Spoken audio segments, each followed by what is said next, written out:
இவன் செய்த இந்த 3 பாவங்களுக்காக மோசேயை மிக்கேல் அதிதூதர் 10 கற்பனை, அங்கே கட்டளை இல்ல, 10 கற்பனை, 10 கற்பனை கட்டளை. மோசேயை ஆண்டவர் அடக்கம் செய்யும் பொழுது மிக்கேல் அதிதூதர் அவனை அடக்கம் செய்யும் போது பசாசு அவனிடம் தர்க்கிக்கிறது, போராடுகிறது. இந்த சடலம் எனக்குரியது. அவன் கண்மலையை பார்த்து அடித்தான், 10 கட்டளை உடைத்தான். அவன் ஆண்டவருக்கு கீழ்ப்படியவில்லை, எபிரேயனை கொலை செய்யாதே என்று வாங்கிய கட்டளையை மீறினான் என்று குற்றச்சாட்டு பண்ணுகிறான் என்று சொன்னால் அந்த 3 பெண்கள் வளர்த்த வளர்ப்பு தெரியுமா? நான் உண்மையாகவே வெட்கப்படுகிறேன். வளர்க்க தெரியாதவர்கள் பிள்ளை பெண்கள். புருஷனே உன் பிராக்கஸ் காலையில கொண்டால அப்படிமா தாய்க்கார் சொல்லுவா, ஏலே உன் அப்பா உனக்கு கொண்டு போவாங்க, நீ 3 வாரத்துல சைவம் எடுத்திருக்கால, ஓடிடு சொல்லி பிள்ளையை காப்பாத்துறது யாரு? இல்ல உங்களை வளர்த்தது உங்க அப்பாவா உங்க அம்மாவா? யாரு? உங்களை வளர்த்தது உங்க அப்பாவா உங்க அம்மாவா? எங்க அம்மா என்னை இடுப்பில் வைத்து வளர்த்தால், என் தந்தை என்னை தோளில் தூக்கி வைத்து நான் பார்க்காத உலகத்தை எல்லாம் நீ பாருடா என்று எனக்கு உலகத்தை காட்டியவன் என் தந்தை. என் தந்தை வளர்ப்பில் தான் நான் 6 MA M.Ed படித்து அரசு மகளிர் மேல்நிலைப் பள்ளியில தலைமை ஆசிரியராக இருந்து இன்னைக்கு ஓய்வு பெற்று நிற்கிறேன் என்று சொன்னால் என் தவப்பனியா நினைச்சு பாருங்க. இந்த அம்மா 3வது ஒரு குற்றச்சாட்டு பண்ணாங்க பாருங்க. 4வது குற்றச்சாட்டு பாலூட்டி வளர்த்தாலாம். கேவலங்கா. எனக்கு என் பொண்டாட்டி கல்யாணம் முடிஞ்சு 6ஆம் மாசம் உண்டாயிட்டா. அதுல இருந்து நேரா 10வது மாசம் ஒரு ஆம்பளை பிள்ளைய பெத்து போட்டா. நான் அவனுக்கு அந்தோணி தினேசினி பேர் வச்சேன். அந்தோணி தினேசினி பேர் வச்சேன். இப்ப குழந்தைக்கு 6 மாசம். ஒரு நாள் நான் ஸ்கூல்ல இருந்து வரேன், அவன் குவா குவானே அழுதான். நான் சொன்னேன், எடி பிள்ளை அழுது பால் கொடுங்க. என் பொண்டாட்டி சொல்றா, நீர் விடும். நான் எப்படிக்கா கொடுக்கறது? அதெல்லாம் கொடுக்கலாம், குடும் அப்படிங்க. நான் வாயை பிளந்து நிக்க, லாக்டோஜன் 1 புட்டி பால் அடைச்சு தூக்கி வீசுறான். நான் கொடுத்துக்கிட்டே இருக்கேங்கா. ஏக்கா சத்தியமா சொல்றேன், வெட்கத்தை விட்டு சொல்கிறேன், கேவலம் அழகு கெட்டு போகும்னு சொல்லி பெத்த பிள்ளைக்கு தாய்ப்பால் கொடுக்காத தாய்மார்கள் எத்தனை? தமிழ்நாடு அரசு தாய்ப்பால் வாரம் என்ற ஒரு வாரத்தை உருவாக்கி பெண்களுக்கு விழிப்புணர்வு கொடுத்து கொண்டிருக்கிறதே. பஸ் ஸ்டாண்டா தாய்ப்பால் கொடுக்கும் அறைன்னு ஒரு அறையை கட்டி டியூப் லைட் போட்டு ஃபேனை போட்டும் ஒருத்தி கூட தாய்ப்பால் கொடுக்க தயங்குகிறாளே, அழகு கெட்டு போன்னு சொல்லி. தாய் கொடுக்காத பாலை அங்கே கிடக்கிற பஸ் ஸ்டாண்ட் நாய் தன் குட்டிக்கு பாலை கொடுத்து கொண்டிருக்கிறது சொன்னால் நாம் கேவலம், ஒரு நாயை விட கேவலமாகி விட்டோமே. ஒரு குழந்தைக்கு தாய்ப்பால் கொடுத்து வளர்க்காமல் அந்த பிள்ளை என்ன செய்யும்? தாய்ப்பால் கொடுத்து வளர்க்கவில்லை. டிவி முகத்தில் டிவியை பார்த்து கொண்டே இருந்து பிள்ளைக்கு இவ MA B.Ed இருப்பா, +2 படிச்ச பிள்ளைகிட்ட டியூஷன் கழிப்பிட்டு இவ டிவி பார்த்துட்டு இருப்பாயா. ஒரு பிள்ளை என்ன செய்யும்? கல்யாணம் பண்ணி வந்தோம்னா பொண்டாட்டி கேட்டு தாயை கொண்டு அனாதை இல்லத்துல சேர்த்துரும். நடக்கா இல்லையாமா? இவ்வளவுக்கும் காரணம் யாரு? நம்ம விசுவாசம் கெட்டவர்கள். 100க்கு அதிபதியை பார்த்து ஆண்டவர் சொல்வாள், இஸ்ரவேலர்களும் இப்படிப்பட்ட விசுவாசத்தை கண்டதில்லை. எந்த பெண்ணையாவது பார்த்து இந்த வார்த்தையை சொன்னது உண்டு என்று சொன்னால் நான் இந்த இடத்தை தீக்குளித்து சாகிறேன். அந்த பெண்ணை ஒருத்தி இருக்கா இல்லையா? இந்த வார்த்தையை தாவீதின் மகனே இறங்கும். அதுக்கு ஆண்டவர் என்ன சொன்னாரு? ஆண்டவர் என்ன சொன்னாரு? என்ன சொன்னாரு? இஸ்ரவேல் குலத்தாருள் யாரிடமும் காணாத விசுவாசத்தை இவர்கிட்ட பார்த்தேன். அப்படி சொல்லல. இங்கே அவன் சொல்லுகிறான், 100க்கு அதிபதி ஐயா பிள்ளைகளுக்குரிய உணவை பார்த்து சொன்னாரா இல்லையா? அம்மா சொன்ன வார்த்தை, அம்மா உன் விசுவாசம் பெருசுனாரு. பெருசுனாரு. நல்லா கேளுங்க. சூப்பர்லேட்டிவ் டிகிரில இல்ல கடைசியா ஒரு வார்த்தை, அதாவது மேஜையிலிருந்து ரொட்டி கொண்டு இஸ்ரவேலர்களும் இப்படிப்பட்ட விசுவாசத்தை நான் கண்டதில்லை என்று சொன்னார் என்று சொன்னார். சொன்னாரு. அதே மாதிரி பெண்களையும் சொன்னாரு. கணனிய பெண் வந்து அந்த மேஜையில இருந்து தொண்டக்கூடிய ரொட்டி துண்டுகளை நாய்களுக்கு போடணும்னு சொன்னப்போ அந்த எஜமானோட சின்ன தொண்டுகளுக்காக நாய்களும் இருக்கேன், நானும் காத்திருக்கேன், உமது இரக்கத்திற்காக, உமது இதுக்காக நானும் காத்திருக்கேன். அம்மா உன்னுடைய விசுவாசம் பெரிது பெரிதுன்னு சொன்னாரு. பெரிதுன்னு சொன்னாரு. இப்படிப்பட்ட விசுவாசத்தை இஸ்ரவேலர்களும் கண்டதில்லை என்று சொன்னாரா? ஒவ்வொரு இடத்துலயும் அதே மாதிரி ஒரு மகனை உயிர்ப்பிக்கும் போதும் அருமையாக சொல்வாரு. அங்கங்க பெண்களுக்கு என்ன தேவையோ, தேவை இருக்க இடத்துல பெண்கள் போகும்போது அவர்களுக்கு என்ன செய்யணுமோ அருமையாக செஞ்சாரு. இந்த கதையெல்லாம் இங்க வந்து விட்டு இருக்க கூடாது. இன்னொரு விஷயம் இந்த என்னமோ பஸ் ஸ்டாண்ட்ல அங்க தாய், அதாவது இந்த ஊர்ல இருக்கிற பெண்கள் யாராவது பால் கொடுக்காமல பிள்ளைங்களை வளர்த்துக்கிட்டு இருக்கோம், லாக்டோஜன் நான் இந்த ஊர் பெண்களை சொல்லவே இல்லை. இல்ல, இன்னொரு விஷயம், ரத்தத்தோட ரத்தம் என் தாய்மார்கள், என் உடன்பிறப்பு, என் சகோதரிகள். அண்ணாச்சி இன்னொரு விஷயம், நீங்க சண்டையில கூட வராதுங்க. இல்ல இதுல என் குடும்பம்.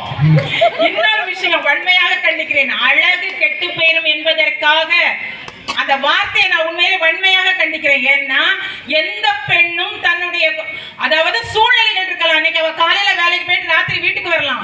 அந்த ஒரு காலங்கள்ல ஏதோ ஒண்ணு பிள்ளைங்களை வீட்டுல பராமரிக்கிறதுக்காக இன்னைக்கு பெண்களும் வேலைக்கு போறாங்க. அப்படி ஒரு சூழ்நிலை இருந்திருப்பாங்களே தவிர, இன்னைக்கும் என் வீட்லயும் 2 பிள்ளைங்க இருக்காங்க. 2 பிள்ளைங்களுக்கு கல்யாணம் பண்ணி கொடுத்து 2 பிள்ளைங்களுக்கு 3 பேரம்பேத்திங்க இருக்காங்க. எல்லார் வீடுகளையும் நம்ம ஹாஸ்பிட்டல்ல பாக்குறோம். பிறந்த உடனே தாய்ப்பால் எடுத்து தான் கொடுக்குறாங்க. பிள்ளைங்க வீட்டுக்கு வந்த பிறகும் தாய்ப்பால் கொடுத்து தான் வளர்க்குறாங்க.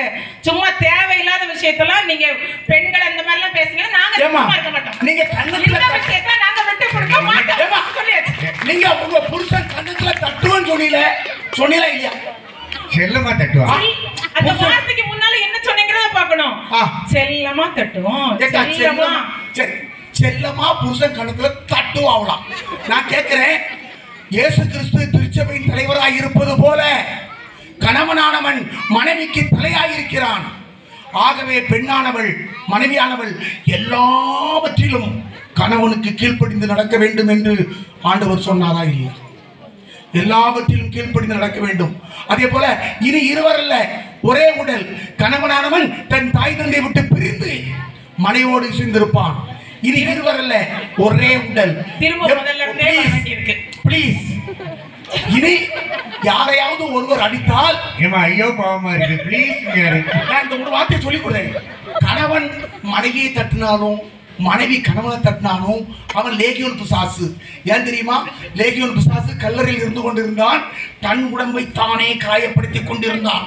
எவன் ஒருவன் தன் உடம்பை தானே காயப்படுத்துகிறானோ அவன் லேகியோன் பிசாசு. ஏனென்றால் கணவனும் மனைவியும் இனி இருவர் அல்ல, ஒரே உடல். தன் உடலை தானே காயப்படுத்துகிற கணவனும் லேகியோன் பிசாசு, தன் கணவனை காயப்படுத்துகிற மனைவியும் லேகியோன் பிசாசு. உண்டா இல்லையா? நான் சொல்றேன், ஆண்டவர் எங்கேயாவது செல்லமா தட்டக்கூடாதுன்னு சொல்லி இருக்கிறாரா? ஐயோ, செல்லமா தட்டக்கூடாதா? செல்லம் ஒரு வீட்டுல 2 பேர் இருக்கிற இடத்துல என்னங்க என்ன செல்லமாவும் தட்டலாம். இன்னொரு விஷயம், நீங்க வந்து முதல்ல எடுத்த உடனே ஆண்டவர் வந்து களிமண்ல இருந்து யார படைச்சாரு? ஆண்டவனை படைச்சாரு. நான் கேட்கிறேன், படைத்தது அனைத்தையும் கண்டார், நிறைவு பெற்றாரா? மனிதனை படைச்சார்ல, எல்லாருக்கும் இணையான துணையை படைச்சார்ல. மனிதனை படைச்ச பிறகு ஆண்டவர் நிறைவு பெற்றாரா? இல்ல. அவனுக்கு இணையாக ஒரு துணையை படைச்ச பிறகுதான் அவருடைய படைப்பு பணியை நிறைவுற்றது. எப்போ பெண்மகள் இந்த பூமிக்கு வந்தாலோ அப்பதான் ஆண்டவருடைய நோக்கம் நிறைவேற்று. கதையெல்லாம் அதுல ஒரு பழமொழி வேற, மண்ணாங்கட்டி மாப்பிள்ளைக்கு எலும்பி அம்மா. அப்போ கேளுங்க, கை தட்டாதங்க, அவசரப்படாதங்க. எப்போ போய் அந்த பசாசு கொடுத்த நடுமரத்து கனியை ஏவாள் பறித்து கொண்டு வந்தாலோ அப்போ உங்க கைத்தட்டு முடங்கி போச்சு. ஆண்டவர் ஏவாளே ஆதாமே எங்கே இருக்கிறாய் ஒளிந்து கொண்டிருந்தார்கள். மானம் அவமானம் அவர்களுக்கு தெரிந்தது, சாவு பிரவேசித்தது. அதான் பெண்ணை பார்த்து சொன்னார், நீ பிரசவ வேதனை அடையும் போதெல்லாம் வேதனைப்படுவாய். சத்தியமா சொல்றேங்க, ஒருவனை இதயத்தில் சுட்டால் அவன் இதயத்தை துளைத்துக் கொண்டு ஒரு குண்டு வெளியே பாய்ந்தால் 66 டாஸ் வேதனை தான் கிடைக்கும். ஆனால் ஒரு பெண் குழந்தை பெறும்பொழுது பிரசவ வேதனைப்படுகிறாள் பாருங்க, அதனுடைய வேதனை 69 டாஸ். சத்தியமாக சொல்கிறேன், வரலாற்று பூர்வமாக சொல்கிறேன், விஞ்ஞான பூர்வமாக சொல்கிறேன். ஆண்டவர் சாபத்தின் மீதியை பெண்ணுக்கு கொடுத்தார். ஒரு நிமிஷம் நான் பேசிக்கலாமா? எந்த பெண்ணாவது ஒரு குழந்தையை பெறுறது சாபமா நினைக்கல, வரமா தான் நினைக்கிறோம். ஆண்டவர் கொடுத்தது சாபம், ஆணுக்கு கொடுத்தார். அதே சாபத்தை ஆணுக்கும் கொடுத்தாரு. நெற்றி வேர்வை நிலத்தில் சிந்த பாடுபடுவனாரு. எத்தனை பேர் இன்னைக்கு பாடுபட்டு டாஸ்மாக்ல கொண்டு கொடுத்துட்டு வந்திருக்கீங்க? கொடுத்தாரு, பாடுபடுறாங்க. கொடுத்தாரு. சொன்னார், பாம்புக்கு நீ மண்ணை திம்பாய், இனி ஊறுவாய் என்று சொன்னார். கடைசியாக ஒரு வல்லமையான ஒரு வார்த்தையை சொன்னார். உனக்கும் பெண்ணுக்கும் உன் வித்துக்கும் அவள் வித்துக்கும் பகையை உண்டாக்குவேன், அவர் உன் தலையை நசுக்குவார், நீ அவர் குதிங்காலை தீண்டுவாய் என்று சொன்னார். சாபத்துக்கு விமோசனமும் கொடுத்தார். ஒரு மனிதன் அப்படியே வானத்திலிருந்து இறங்கி வந்தார், மனித குமாரன் வந்தார், ரத்தத்தை சிந்தினார், நம்மை மீட்டுக் கொண்டார். நான் அதை சொல்லவே இல்லை. ஒரு நிமிஷம், நான் இதை மட்டும் சொல்லிட்டு உட்காந்துறேன். அந்த ஆதிகாமத்துல கடவுள் வந்து ஒவ்வொரு கணிதரும் அந்த ஏதேன் தோட்டத்தை படைக்கிறாரு, மரங்களை படைக்கிறாரு, புல்லு மரம் ஒன்னொன்னு ஒவ்வொரு நாள் வரிசையா வரும்போது ஆதாம படைக்கிறாரு. ஆதாம்கிட்ட தான் சொல்றாரு, இந்த மரத்துல ஒரு கனி என்ன செய்யக்கூடாது, சாப்பிடக்கூடாதுங்கிறது. அப்போ ஏவாள் இல்லை. நீங்க நல்லா வாஸ்து பார்க்கணும். ஆதியாகமம் 3வது அதிகாரத்துல பாத்தீங்கன்னா அதுக்கு பிறகுதான் ஏவாள் வரவே செய்யறா. அப்போ இந்த மரத்தின் கனியை சாப்பிடக்கூடாதுங்கிறது முதல்ல ஏவாளுக்கு என்ன செய்யாது, தெரியாது. இந்த ஆம்பளை என்னைக்காவது ஒரு தப்ப செஞ்சுட்டு ஆமா நான் தெரியாம செஞ்சுட்டே ஒத்துக்கிறாங்களா? இல்ல. ஆண்டவர் கேட்டார்ல, ஆவாதவன் எங்க இருக்க வா, நீங்க எனக்கு கொடுத்தீல்ல ஒரு அன்னையில இருந்து இன்னைய வரைக்கும் அடுத்தவங்களை குறை சொல்லியே பொழைச்சுக்கிட்டு இருக்குது. அவங்க அம்மா ரொம்ப நல்ல அம்மாவா கொண்டாட்டி மோசமா, இததான் ஒரு பையன் 10 வருஷமா 20 வருஷமா சொல்லிட்டு இருக்காரு. எங்க அம்மா நல்ல அம்மா, எனக்கு வச்ச பொண்ணு. இனிமே நீங்க அடுத்தவங்களுக்கு யாருக்கும் கொண்டு வைக்காதீங்க, கல்யாணம் முடிக்காதீங்க, தனியா சன்னியாசியா குற்றாலத்துல போய் உட்கார்ந்துட்டுங்க, அருமையாக இருக்கும். எங்க அம்மா அதிக உயர்த்தி பேசினா நியாயத்தை அநியாயமாக்கலாம்னு நினைக்கிறாங்க, முடியாது, செல்லமா தட்டலாம். நானு 2010 என் தலைமை ஆசிரியர் போஸ்ட எனக்கு ரிட்டையர்டு. அதன் பிறகு சுரேஷ் ஐஏஎஸ்ல நான் கிளாஸ் எடுக்கிறேன். ராத்திரி பகலமா கிளாஸ் எடுக்கிறேன். வீட்டில் வந்து பேப்பர் திருத்துவேன், ஐஏஎஸ் பேப்பர்ஸ் மற்ற குரூப் 2 குரூப் 4 திருத்துவேன். அன்னைக்கு பாருங்க, நான் திருத்திக்கிட்டு இருக்கேன், திடீர்னு கரண்ட் கட் ஆயிட்டு. உடனே நான் சொன்னேன், ஏடி அந்த கதவை திறந்து போடுங்க. என் வீட்டுக்கார் அங்கிருந்து வந்தா, என்ன சொல்லிடு, ஏடி ஏடி கதவை திறந்து போடா அப்படின்னா. டக்குன்னு சொல்லிட்டு கதவை திறந்து போட்டா. நான் திருத்தி வச்ச பேப்பர்லாம் கதவுலயே அடிச்ச காத்து தள்ளிட்டு போச்சு. அதுக்குள்ள கறந்து வந்துட்டு நான் திரும்பவும் என் வாய் சும்மா இருக்க வேண்டியதானே, ஏடி அந்த கதவை சாத்துட்டேன். அங்கிருந்து வந்தா, ஏடி கதவை சாத்து, ஏடி கதவை சாத்து, ஏடி கதவை சாத்துனி. கதவை ஒரு சாத்து சாத்திட்டு, ஐயரையா என்ன 3 சாத்து சாத்திட்டாயா? வெக்கமே இல்லாம சொல்லுவார். தம்பி நீ சொல்லுடா, தம்பி நீ சொல்லு, கதவு ஒரு சாத்தான சாத்தனா, அப்ப என்னையும் ஒரு சாத்தான சாத்தனா? அது இந்த கதவு மட்டும் ஒரு சாத்து, என்ன மட்டும் 3 சாத்து? இதையா ஆண்டவர் சொல்லி கொடுத்தாரு. உங்களை பத்தி அவங்க வச்சிருக்கிற நம்பிக்கை அப்படி. நான் ஒரு வீட்டுக்கு போயிருக்கேன், தண்ணி கொடுத்த கூட நம்ம வச்சது அடங்குன்னு வச்சது, அடங்குடா அப்படின்னு அர்த்தம், அடங்குன்னு வச்சது.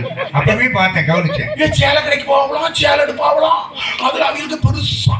நான் கேட்கறேங்க, நான் தலைமை ஆசிரியரா போஸ்ட்ல ஜாயின் பண்ண உடனே எங்க அம்மாவுக்கு 400 ரூபாய்க்கு கண்டாங்கி சேலை எடுத்துட்டு போனேன். எங்க அம்மா என்ன பண்ணாங்க தெரியுமா, அந்த 400 ரூபாய் சேலையை உடுத்துக்கிட்டு நேரா என்கிட்ட வந்தாங்க. மோனே அம்மாவுக்கு நல்லா இருக்காடா அப்படின்னு கேட்டாங்க. ஆமாம்மா ரொம்ப நல்லா இருக்குமான்னு. நீ நல்லா இருப்பாடா, எடுத்து கொடுத்த நீ நல்லா இருப்பாடா. அம்மாவுக்கு நல்லா இருக்கலடா, ஆமாம்மா நல்லா இருக்கு, நீ நல்லா இருப்பாடா அப்படின்னு வாழ்த்துனாங்க. இதை நினைச்சுக்கிட்டு ப்ரமோஷன் வந்துச்சு எனக்கு. நான் 20,000 ரூபாய்க்கு கோப்டெக்ஸ்ல என் பொண்டாட்டிக்கு சேலை எடுத்துட்டு போயிட்டேன். 20,000க்கு கோப்டெக்ஸ்ல என் வீட்டுக்காரங்க அதே மாதிரி முடிச்சுட்டு வருவா. எத்தான் நல்லா இருக்கான்னு கேட்பா. நாம சொல்லணும், எடி நீ அந்த சூப்பர் ஸ்டார் மாதிரி இருக்கான்னு சொல்லணும்னு நினைச்சுக்கிட்டு இருக்கேன். பையன் உள்ள சேலையை கட்டுனா நேரா என்கிட்ட வரல, ஏத்து விட்டு கட்ட போய் நிக்கா. ஏத்து விட்டு கட்ட போய் நின்றுக்கிட்டு, அக்கா இந்த சேலை நல்லா இருக்கா அப்படின்னு கேட்கா. ஏத்து விட்டுக்காரி படி இறங்கி வந்து அடுத்த வார்த்தை சொல்லியிருப்பாங்கல்ல, இது எங்க மாப்பிள்ள ஆசையா போருங்க, நான் சொல்றேன். ஏத்து விட்டுக்காரி படி இறங்கி வந்து என் பத்தினியை பாக்கா, மேலுங்கீழும் பாக்கா. பார்த்துட்டு கேட்கா, எக்கா இது காம்ப்ளெக்ஸா, எக்கா இது 20,000மா, எக்கா சருகெல்லாம் சூப்பரா இருக்க, இது சில்வர் சரையா, எக்கா என்ன அழகான டிசைன். என் வீட்டு பேஜில் போனதுக்கு எப்படி ஒரு டிசைன் கண்ணில் தெரியவே மாட்டேங்கிறேன். அவன் பேசுறத சாடல ஏசுறான். எக்கா உனக்கு இது யாருக்கா எடுத்தா அப்படி ஏத்துட்டுக்காரு கேட்கா. அப்பதான் நான் நினைக்கிறேன், இப்பதான் சொல்ல போறான் நம்முடைய பெருமையே. என்னை கரம் பிடித்த காதலன், என் கண்ணாளன், என் கணவர் எடுத்து கொடுத்து சொல்ல போறான் அப்படி காது கொடுத்து கேட்கேன். என் பொண்டாட்டி சொல்றா, எக்கா இந்த சேலை யாரும் எடுத்து கொடுத்தா தெரியுமா, எங்க அண்ணே சிங்கப்பூர்ல இருந்து எடுத்து கொடுத்தது நானு. அவன் நொண்ணு எடுத்து கொடுத்தா, நான் நொண்ணு திருச்செந்தூர்ல பிச்சை எடுத்துட்டு என்ன பெருமை இதாயா ஆண்டவர் கொடுத்த விசுவாசம். நீ கெட்டியிருக்கிறது பிச்சைக்காரன் தங்கச்சி. உண்மையை சொல்லுங்க. அது சேலத்துக்கு போனா ராணி அம்மா உங்க சேலை அதே மாதிரி ரூபாய் கொடுத்து விட்டா. எங்க அம்மாவுக்கு 450 ரூபாய் சேலை எடுத்திருக்கா. இவளுக்கு 4550 ரூபாய் சேலை எடுத்திருக்கா. எடுத்துட்டு வந்து ஸ்லீப்பை மாத்திட்டான். 4500 ரூபாய் சேலையை 450 ரூபாய் சேலையை ஒட்டிட்டான். 450 ரூபாய் சேலையில 4500 ரூபாய் சேலையை ஒட்டி எங்க அம்மாட்ட கொண்டு கொடுக்காங்க. எட்ட உங்ககிட்ட 4450 ரூபா, எனக்கு வெறும் 450 ரூபா. இந்த பயவுளை பத்தி எங்க அம்மாக்கு தெரியாதா என்ன? அவ பார்த்தா, ஏ அப்பா எனக்கு இவ்வளவு இருக்குமா, இதை நீ வச்சுக்க. அது பயவுளை இன்ஜின் குரங்கு மாதிரி ஆகி போச்சு. அதான் பெண் புத்தி பின் புத்தி. நான் கேட்கிறேன், யோபுவின் மனைவி மிகப்பெரிய விசுவாசி. யோபு பார்த்து சொல்லுவா, யோபு சன்மார்க்கன். ஆண்டவர் கொடுத்தார், ஆண்டவர் எடுத்தார். கர்த்தருடைய பரிசுத்த நாமத்துக்கு ஸ்தோத்திரம் உண்டாவதாக என்று சொன்னேன். யோபு எங்கே? யோபுவின் மனைவி என்ன சொன்னாள்? நீர் கர்த்தரை தூசித்து ஜீவனை விடும் என்று சொன்னாள். கை கட்டுங்க ஆண்களே. கேவலம். தன் புருஷனை பார்த்து சொல்வாளா, நீ கெட்ட வார்த்தை போட்டு பேசிட்டு ஜீவனை விடு, ஆண்டவர் 4 வார்த்தை இயேசு என்று சொன்ன பெண் எங்கே? நினைத்து பாருங்கள். லோத்துவின் மனைவி, நீ பின்னிட்டு திரும்பி பார்க்காதே, சேதம் குமரா பட்டணம் அழிந்து கொண்டிருக்கிறது, நீ பின்னிட்டு திரும்பி பார்க்காதே என்று சொல்லியும் தன்னுடைய ஆஸ்தி அழிகிறதே, தன்னுடைய ஆடு மாடுகள் அழிகிறதே என்று பின்னிட்டு திரும்பி பார்த்தால் அவளுக்கு விசுவாசம் இருந்ததா? ஆகவே என்ன ஆகவே? நான் ஒரு பாயிண்ட் கூட சொல்லலையே. வீட்டுக்கு போனவே அந்த அம்மாவுக்கு கவுண்டர் தான் கொடுத்துருக்கேன். ஆகவே என்ன 1.5 மணி நேரத்தில் முடிக்க முடியல? நினைச்சு பாருங்க. அந்த லோத்துவின் மனைவி எங்கே? அவளுக்கு விசுவாசம் இருந்ததா? இன்றும் நமக்கு சாட்சியாக உப்பு தூணாய் நிற்கிறாள் என்று சொன்னால் மிகையாகாது. அது மாத்திரமல்ல, போர்த்திபாரின் மனைவி ஓடி ஓடி பிடித்தாலே யோசேப்பே, தன் புருஷனிடம் பொய்யை சொல்லி அந்த நீதிமானை ஜெயிலுக்குள் போட்டாலே இவள் பெரிய விசுவாசி. கை தட்டுங்கய்யா. யோவான் ஸ்நானகனுடைய தலையை கேட்டாலே யாரு? யாருமா தலையை கேட்டா? தன் மகளிடம் சொல்லி யோவான் ஸ்நானகனுடைய தலையை கேட்டாள் ஒரு பாதவத்தி ஏரோதியாள். அவள் பெரிய விசுவாசி. வெக்கமா இல்ல சொல்றதுக்கு? நினைத்து பாருங்கம்மா. நான் லிஸ்ட் போடுறேன் பாருங்க. 5 பக்கம் வச்சிருக்கேன் லிஸ்ட். பர்னபாவை பற்றி ஆண்டவர் சொல்லுவார். பர்னபாவை பார்த்து உத்தமமானவன் என்று சொல்லுவார். அது மாத்திரமல்ல நடுவர் அவர்களே, நான் சொல்றேன் கேளுங்க. 100க்கு அதிபதியை பார்த்து சொன்னார். யோனாவை பார்த்து சொன்னார். யோனா 3 நாள் விசுவாசத்தில் மீன் வைத்துக் கொண்டிருந்தான். அவன் விசுவாசி அல்லையா? கேபாவை பார்த்து ஆண்டவர் சொல்லுவார், கேபா நீ பாறையாயிருக்கிறாய், இந்த பாறையின் மீது என் திருச்சபையை கட்டுவேன், பாதாளத்தின் வாசல்கள் அதை மேற்கொள்ளாது, பரலோகத்தின் திறவுகளை நான் உனக்கு தருவேன். நீ பூமியில எதை கட்டுவாயோ அது பரலோகத்தில் கட்டப்படும், நீ பூமியில எதை கட்டவிழ்ப்பாயோ அது பரலோகத்தில் கட்டவிழ்க்கப்படும் என்று சொல்லி அடிக்கிற மாதிரி வரக்கூடாது, பயமா இருக்கு. எந்த பெண்ணை பார்த்தாவது ஆண்டவர் சொன்னாரா? பரலோகத்தின் திறவுகளை கொடுத்தாரா? இல்லை. அது மாத்திரமல்ல, பிறக்கு முன்னே பெயரிட்டவர்கள் யார்? இந்த கூட்டத்தில் யாராவது சொல்லுங்க. பெண்கள் சொன்னா உங்களுக்கு 100 ரூபாய். பிறக்கு முன்னே பெயரிடப்பட்ட ஒரு பெண்ணை சொல்லுங்க. பிறக்கு முன்னே பெயரிடப்பட்ட ஒரு பெண்ணை சொல்லுங்கள். ஏமா நீங்க சொல்லுங்க. பிறக்கு முன்னே பெயரிடப்பட்ட ஆண் யாரு? ஆண் யாரு? இயேசு கிறிஸ்து பிறக்கு முன்னே பெயரிடப்பட்டவர். யோவான் பிறக்கு முன்னே பெயரிடப்பட்டவர். அதே போல ஒரு தீர்க்கதரிசி அன்னாளின் மகன் யாரு? சாமுவேல் பிறக்கு முன்னே பெயரிடப்பட்ட. கை தட்டுங்கய்யா. நாங்கெல்லாம் விசுவாசத்தால் பிறப்பதற்கு முன்னே பெயரிடப்பட்டவர்கள். என்ன நினைச்சுக்கிட்டு இருக்கீங்க நீங்க? என்னவோ பைபிள் தெரியாது நினைச்சிட்டு வந்து பேசுறீங்களோ? அது மாத்திரமல்ல, விசுவாசத்தால் எசேக்கியா ராஜா தன் ஆயுள் நாட்களை கூட்டிக் கொண்டான். மறக்க முடியுமா? எந்த பெண்ணாவது விசுவாசத்தால் ஆயுள் காலத்தை என்ன? எசேக்கியா ராஜா பெண்ணா? என்ன சொல்றீங்க? நாம நினைச்சா கொடுமை கோயிலுக்கு போன இங்க ஒரு குடும்பம் டிங்கு ஆடுது. ராணியம்மா கொடுமை, சீனி சக்கர சித்தப்பா சிற்றலி நக்கப்பா நானா பேச வந்திருக்கான் பாரு. நடுவர்களே என்னும் பாருங்க. ஒரே ஒரு செய்தி சொல்லி முடிக்கிறேன். சொல்லி முடிங்க நடுவர்களே. எப்தா பத்தி சொல்லி ஆகணும். விசுவாசத்தில் எப்தாவை விட சிறந்தவன் யாரும் கிடையாது. எப்தா சொல்லுகிறான், நான் என்ன செய்ய போகிறேன், அம்மோன் புத்திரருக்கு எதிராக படையெடுத்து போகிறேன், நான் வெற்றி பெற்று வந்தாள், என் எதிரே யார் வருகிறார்களோ அவர்களை பலியாக ஒப்பு கொடுப்பேன் என்று சபதம் எடுக்கிறான். கடைசியாக அங்கிருந்து வருகிறவள் தன் மகளையே பலியாக ஒப்பு கொடுத்த எப்தா விசுவாசத்தால் ஆபிரகாமுக்கு வழிகாட்டியாக இருந்தவன் எப்தா. அதை மறந்து விடாதீர்கள். சிம்சோன் நசரேய விரதம் கொண்டவன், கழுதைத்தாடையை கொண்டு 1000 பெலிஸ்தீனர்களை கொண்டவன், கண் பார்வையை புடுங்கப்பட்ட பிறகு 3000 பேரை கொண்டவன். ஆனால் அவன் சாவுக்கு காரணமாக இருந்தது யாரு? ஒரு பொம்பளை தெளிலாள். கை தட்டுங்கய்யா. அதான் சொன்னான், ஆவதும் பெண்ணாலே அழிவதும் பெண்ணாலே. கூட்டத்தை கூட்டுறியே, கூட்டம் ஒரு தெளிலால் போதுமா? பேச வந்திருக்காங்க பேச. தாவீது 10 முழம் உயரம் உள்ள கோலியாத்தை வெறும் 5 கவுன் கல்லால் கொன்னமுமா? நான் கர்த்தருடைய நாமத்தில் வருகிறேன். அவன் விசுவாசத்தை பாருங்க ஐயா. அவன் கேடயத்தோடு வந்தான், வாளோடு வந்தான், வில்லோடு வந்தான் கோலியாத்து. ஆனால் விசுவாசத்தோடு வந்தவன் தாவீது. கோலியாத்து ஆம்பளை தானே? கோலியாத்து ஆம்பளை தான்.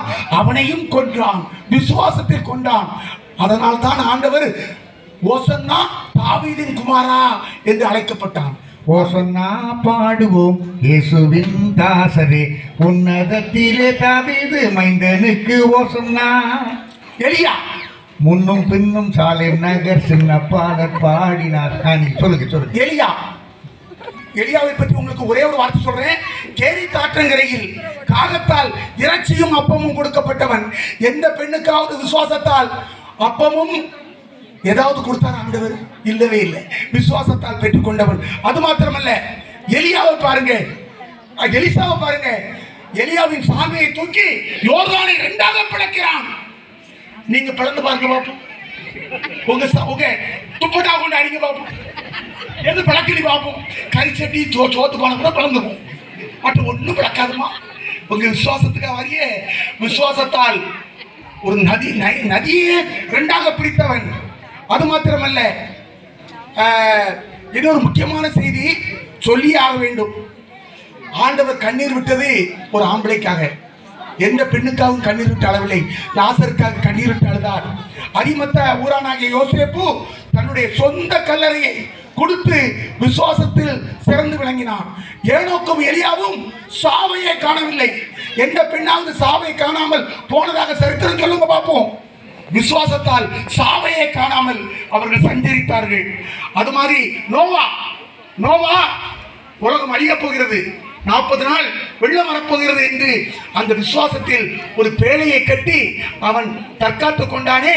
அப்படி ஒரு விசுவாசத்தை எந்த பெண்ணாவது ராணியம்மா. ஆகவே நடுவர் அவர்களே, பரலோக பாசையை பேசியது யார்? ஏமா, இந்த பரலோக பாசையை பேசியது யாரு? மெனே தெக்கேல் உப்பாசி. இந்த வார்த்தைக்கு அர்த்தம் கொண்டு கொடுத்தது யாருமா? யாரு? எங்க ஆம்பளை சிங்கம் தானியேல். ஷாத்ராக், மேஷாக், ஆபேத்நேகோ இவர்களை சிங்க குகையில் போட்டார்கள், தீயிலே போட்டார்கள். என் ஆண்டவருடைய தாசர்களே, நீங்கள் உயிரோடு இருக்கிறீர்களா என்று கேட்டானே. அந்த 60 முழ சிலையை வணங்கினார்களா? விசுவாசத்தில் தேவனை மட்டுமே வணங்கினார்கள். சும்மா சொல்லக்கூடாது. ஆதியாமத்திலிருந்து வெளிப்படுத்துற விசேஷம் வரைக்கும் பாருங்க. எங்க ஆம்பளை தான் விசுவாசத்தில் எஞ்சி நிற்கிறான். யோசுவா, இந்த ஒன்றை சொல்லி முடிக்கிறேன். யோசுவா சூரியனை கிபிலோன் பள்ளத்தாக்கிலே நில், சூரியனே நில். இந்து தர்மத்திலே சத்தியவான் சாவித்திரி சூரியனை நிறுத்தினாள். நம்முடைய தமிழ் இலக்கியத்தில் இருக்கிறது. ஆனால் ஒரு சூரியனையும் சந்திரனையும் சேர்த்து நில் என்று சொல்லி யோசுவா நிறுத்துகிறான். சூரியனை கிபிலோன் பள்ளத்தாக்கிலும் சந்திரனை ஆயிலோன் பள்ளத்தாக்கிலும் நில் என்று நிறுத்துகிறான். இதெல்லாம் பைபிள் சொல்லுது. ஒரு ஆடவனின் பேச்சை கேட்டு இறைவன் சூரியனையும் சந்திரனையும் நிறுத்தியது அன்றிலிருந்து இன்று வரை வேறு யாருக்கும் இல்லை. ஏம்மா, முக்காடு போடுங்கம்மா, அழுதுட்டு போங்கம்மா. ஆகவே நடுவர்களே, இன்னும் ஏராளம் இருக்கிறது. இந்த ரீசன்ட் கதைக்கு வரேன்.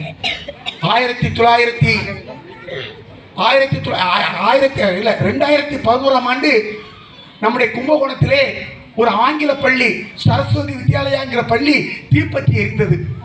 அங்கு 13 பேரும் பெண் டீச்சர்ஸ். 236 குழந்தைகள் படித்தார்கள்.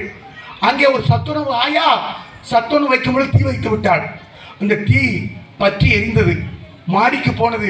மாடியில் உள்ள குழந்தைகள்லாம் கருகி கருகி செத்தது. அந்த குழந்தைகள் அழுதது. ஐயோ டீச்சர் என்னை காப்பாத்துங்கள், ஐயோ டீச்சர் என்னை காப்பாத்துங்கள் என்று கதறியது. ஆனால் அந்த 13 டீச்சரும் அந்த ஒத்த ஆயாவும் துண்டை காணும் துணியை காணி ஓடித்தாங்க ஐயா. பள்ளிக்கூடத்தை விட்டே வெளியே உயிருக்கு பயந்து ஓடிவிட்டார்கள். குழந்தை ஒன்றன் பின் ஒன்றாக செத்துக் கொண்டிருந்தது. பக்கத்திலே ஒரு கொத்தனார் வேலை பார்த்து கொண்டிருந்த ஒரு முருகேசன் என்கின்ற ஒரு கொத்தனார் பார்த்தார் தீயை. பள்ளிக்கூடத்தில் தீ. மம்முட்டியை தூர போட்டார், கரண்டியை தூர போட்டார், ஓடினார் பள்ளிக்கூடத்துக்குள். தண்ணி கம்பத்தில் ஏறினார், மாடிக்கு போனார். ஒன்றன் பின் ஒன்றாக 9 குழந்தைகளை காப்பாற்றினார். 10வது குழந்தையை காப்பாற்றும் பொழுது மேலிருந்த உத்தரம் அப்படியே எரிந்து அவருடைய இதயத்தில் விழுந்து அவரை குப்பர படுத்து அதன் மேல் விழுந்தது. தீ எரிந்தது.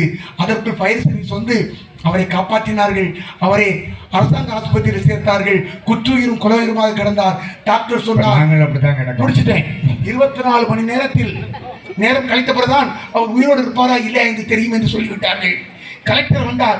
கும்பகோணம் கலெக்டர் வந்தார். 5 லட்சம் ரூபாய் காசோலையை அந்த முருகேசனிடம் நீட்டினார். ஐயா, 9 குழந்தைகளை காப்பாற்றி இருக்கிறீர்கள், உங்கள் தியாகம் பெருசு என்று 5 லட்சம் ரூபாய் காசோலையை கையில் கொடுத்தார். அதை வாங்கிக் கொண்டு அந்த முருகேசன் தேம்பி தேம்பி அழுதான்.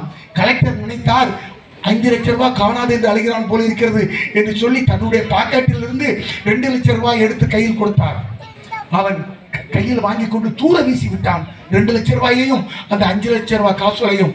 போங்க ஐயா, உங்க ரூபாய்க்காக அழுகிறேன் இல்லை, கடவுள் எனக்கு 5 நிமிடங்கள் கூடுதலாக கொடுத்திருந்தால் கூட 15 குழந்தைகளை காப்பாற்றி இருப்பேனே என்று சொல்லி அழுதான் என்று சொன்னான்.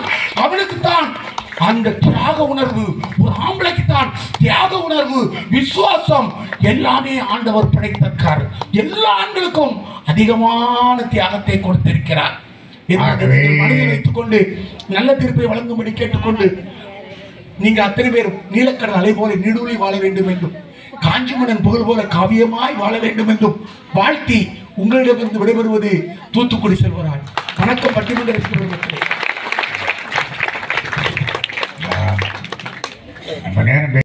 கேட்போம், நாம் அவரை பெற்றுக் கொள்ளுவோம்.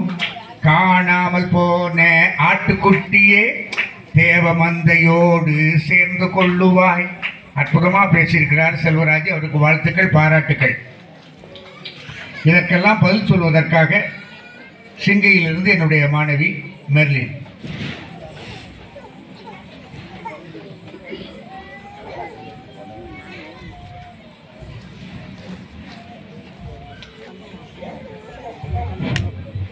Hello hello. அது செல்வராஜ் பேசின மைக்கா இருக்கும்.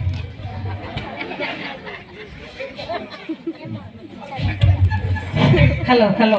இந்த மைக்கே போதும். இது பொம்பளை மைக்கு இல்ல. இந்த மைக்கை மோந்து பார்த்துட்டு இன்னும் ஆயிரக்கூடாது.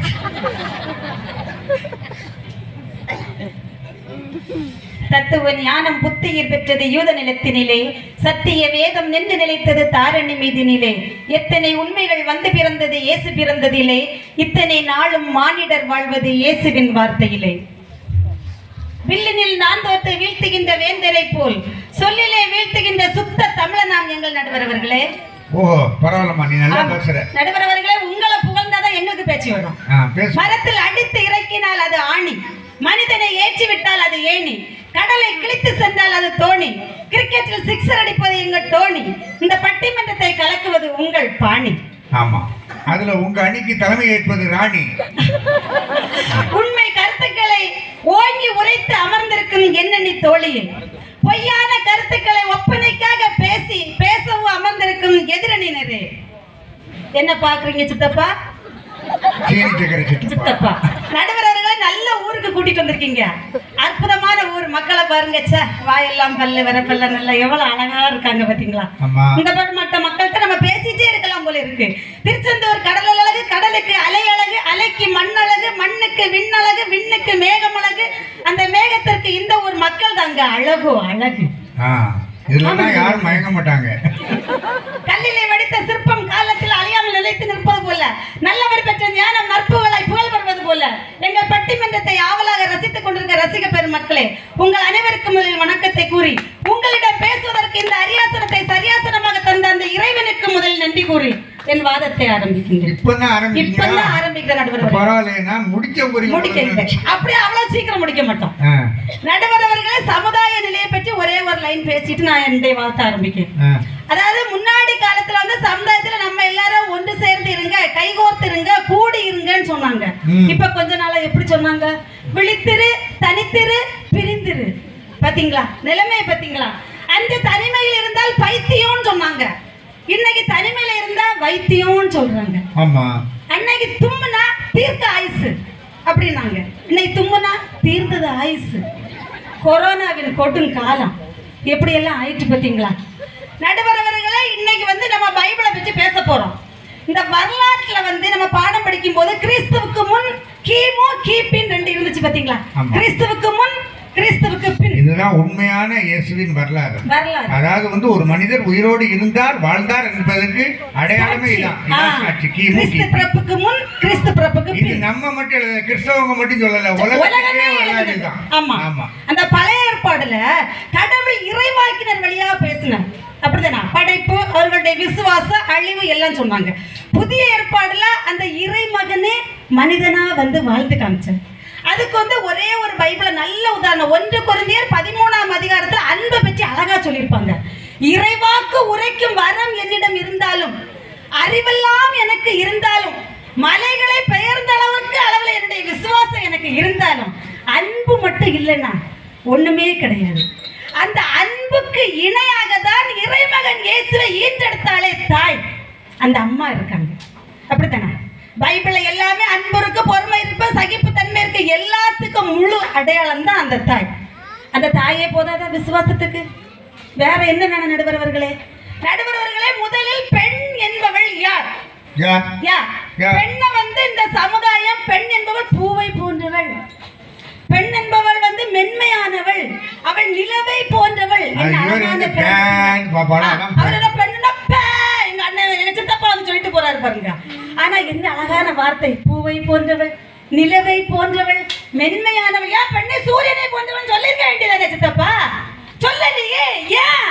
பெண் என்பவள் மென்மையானவள் அப்படித்தான் சொல்வாங்க. சித்தப்பாவா அவரு நொத்தப்பா நடுவர்கள் சொன்னாங்க. அம்மா பெண்கள் சரி கிடையாது, ஆண்கள் தான் சரி. பெண்கள் எல்லாம் பண்டி கூட்டமா, ஆண்கள் எல்லாம் சிங்கிளா தான் வருமா? என் வாழ்க்கையில சிங்கிளா இருக்க வேண்டியதானே? எதுக்கு எங்க சித்தியை கல்யாணம் பண்ணணும்? சித்தியை கல்யாணம் பண்ண மட்டுமா? எங்க மகனுக்கு பாவூர் சட்டத்துல பொண்ணு இருக்கா, அந்த ஆவடையூர்ல பொண்ணு இருக்கா, எதுக்கு கேட்கணும்? அப்படி போட்டு வருவாங்க. ஜம்மனக்கு சிங்கிளா இருப்பாங்க, வாழ்நாள் முழுக்க சிங்கிளா இருக்க வேண்டியதானே? நாங்களா பொண்ணுங்க அப்பதே சொன்னதை நிரூபிக்காது. நாங்களா பொண்ணுங்க ப்ராப்ளம். உங்க ஐயா உங்க படத்தை ரொம்ப அழகா போட்டு கொடுத்து என் மகளுக்கு, என் அழகுக்கும் அறிவுக்கும் தக்க மாப்பிள்ள இருக்கா, 50 பொண்ணகையும் 50,000 கொடுப்போம். அழகியது யாரு? உங்க ஐயா. அன்புக்கு இலக்கணம் பெண் தானமா? உன் மாமியால மதிக்கியா? முதல்ல எதிரி உன் மாமியார் தானே. எனக்கு கல்யாணம் முடிஞ்சிருக்கா, கல்யாணம் முடிஞ்ச மறுநாள் என் பொண்டாட்டி ஓடி வந்தா. எத்தான் காப்பி போடுமா, டீ போடுமான்னு கேட்டா. நான் சொன்னேன், எடி எங்க அம்மாட்ட கேளுன்னேன். இதை பெற்ற தாய் இல்லையா, எங்க அம்மாட்ட கேளுனேன். எல்லாம் உங்க நம்ம தானு போயிட்டா.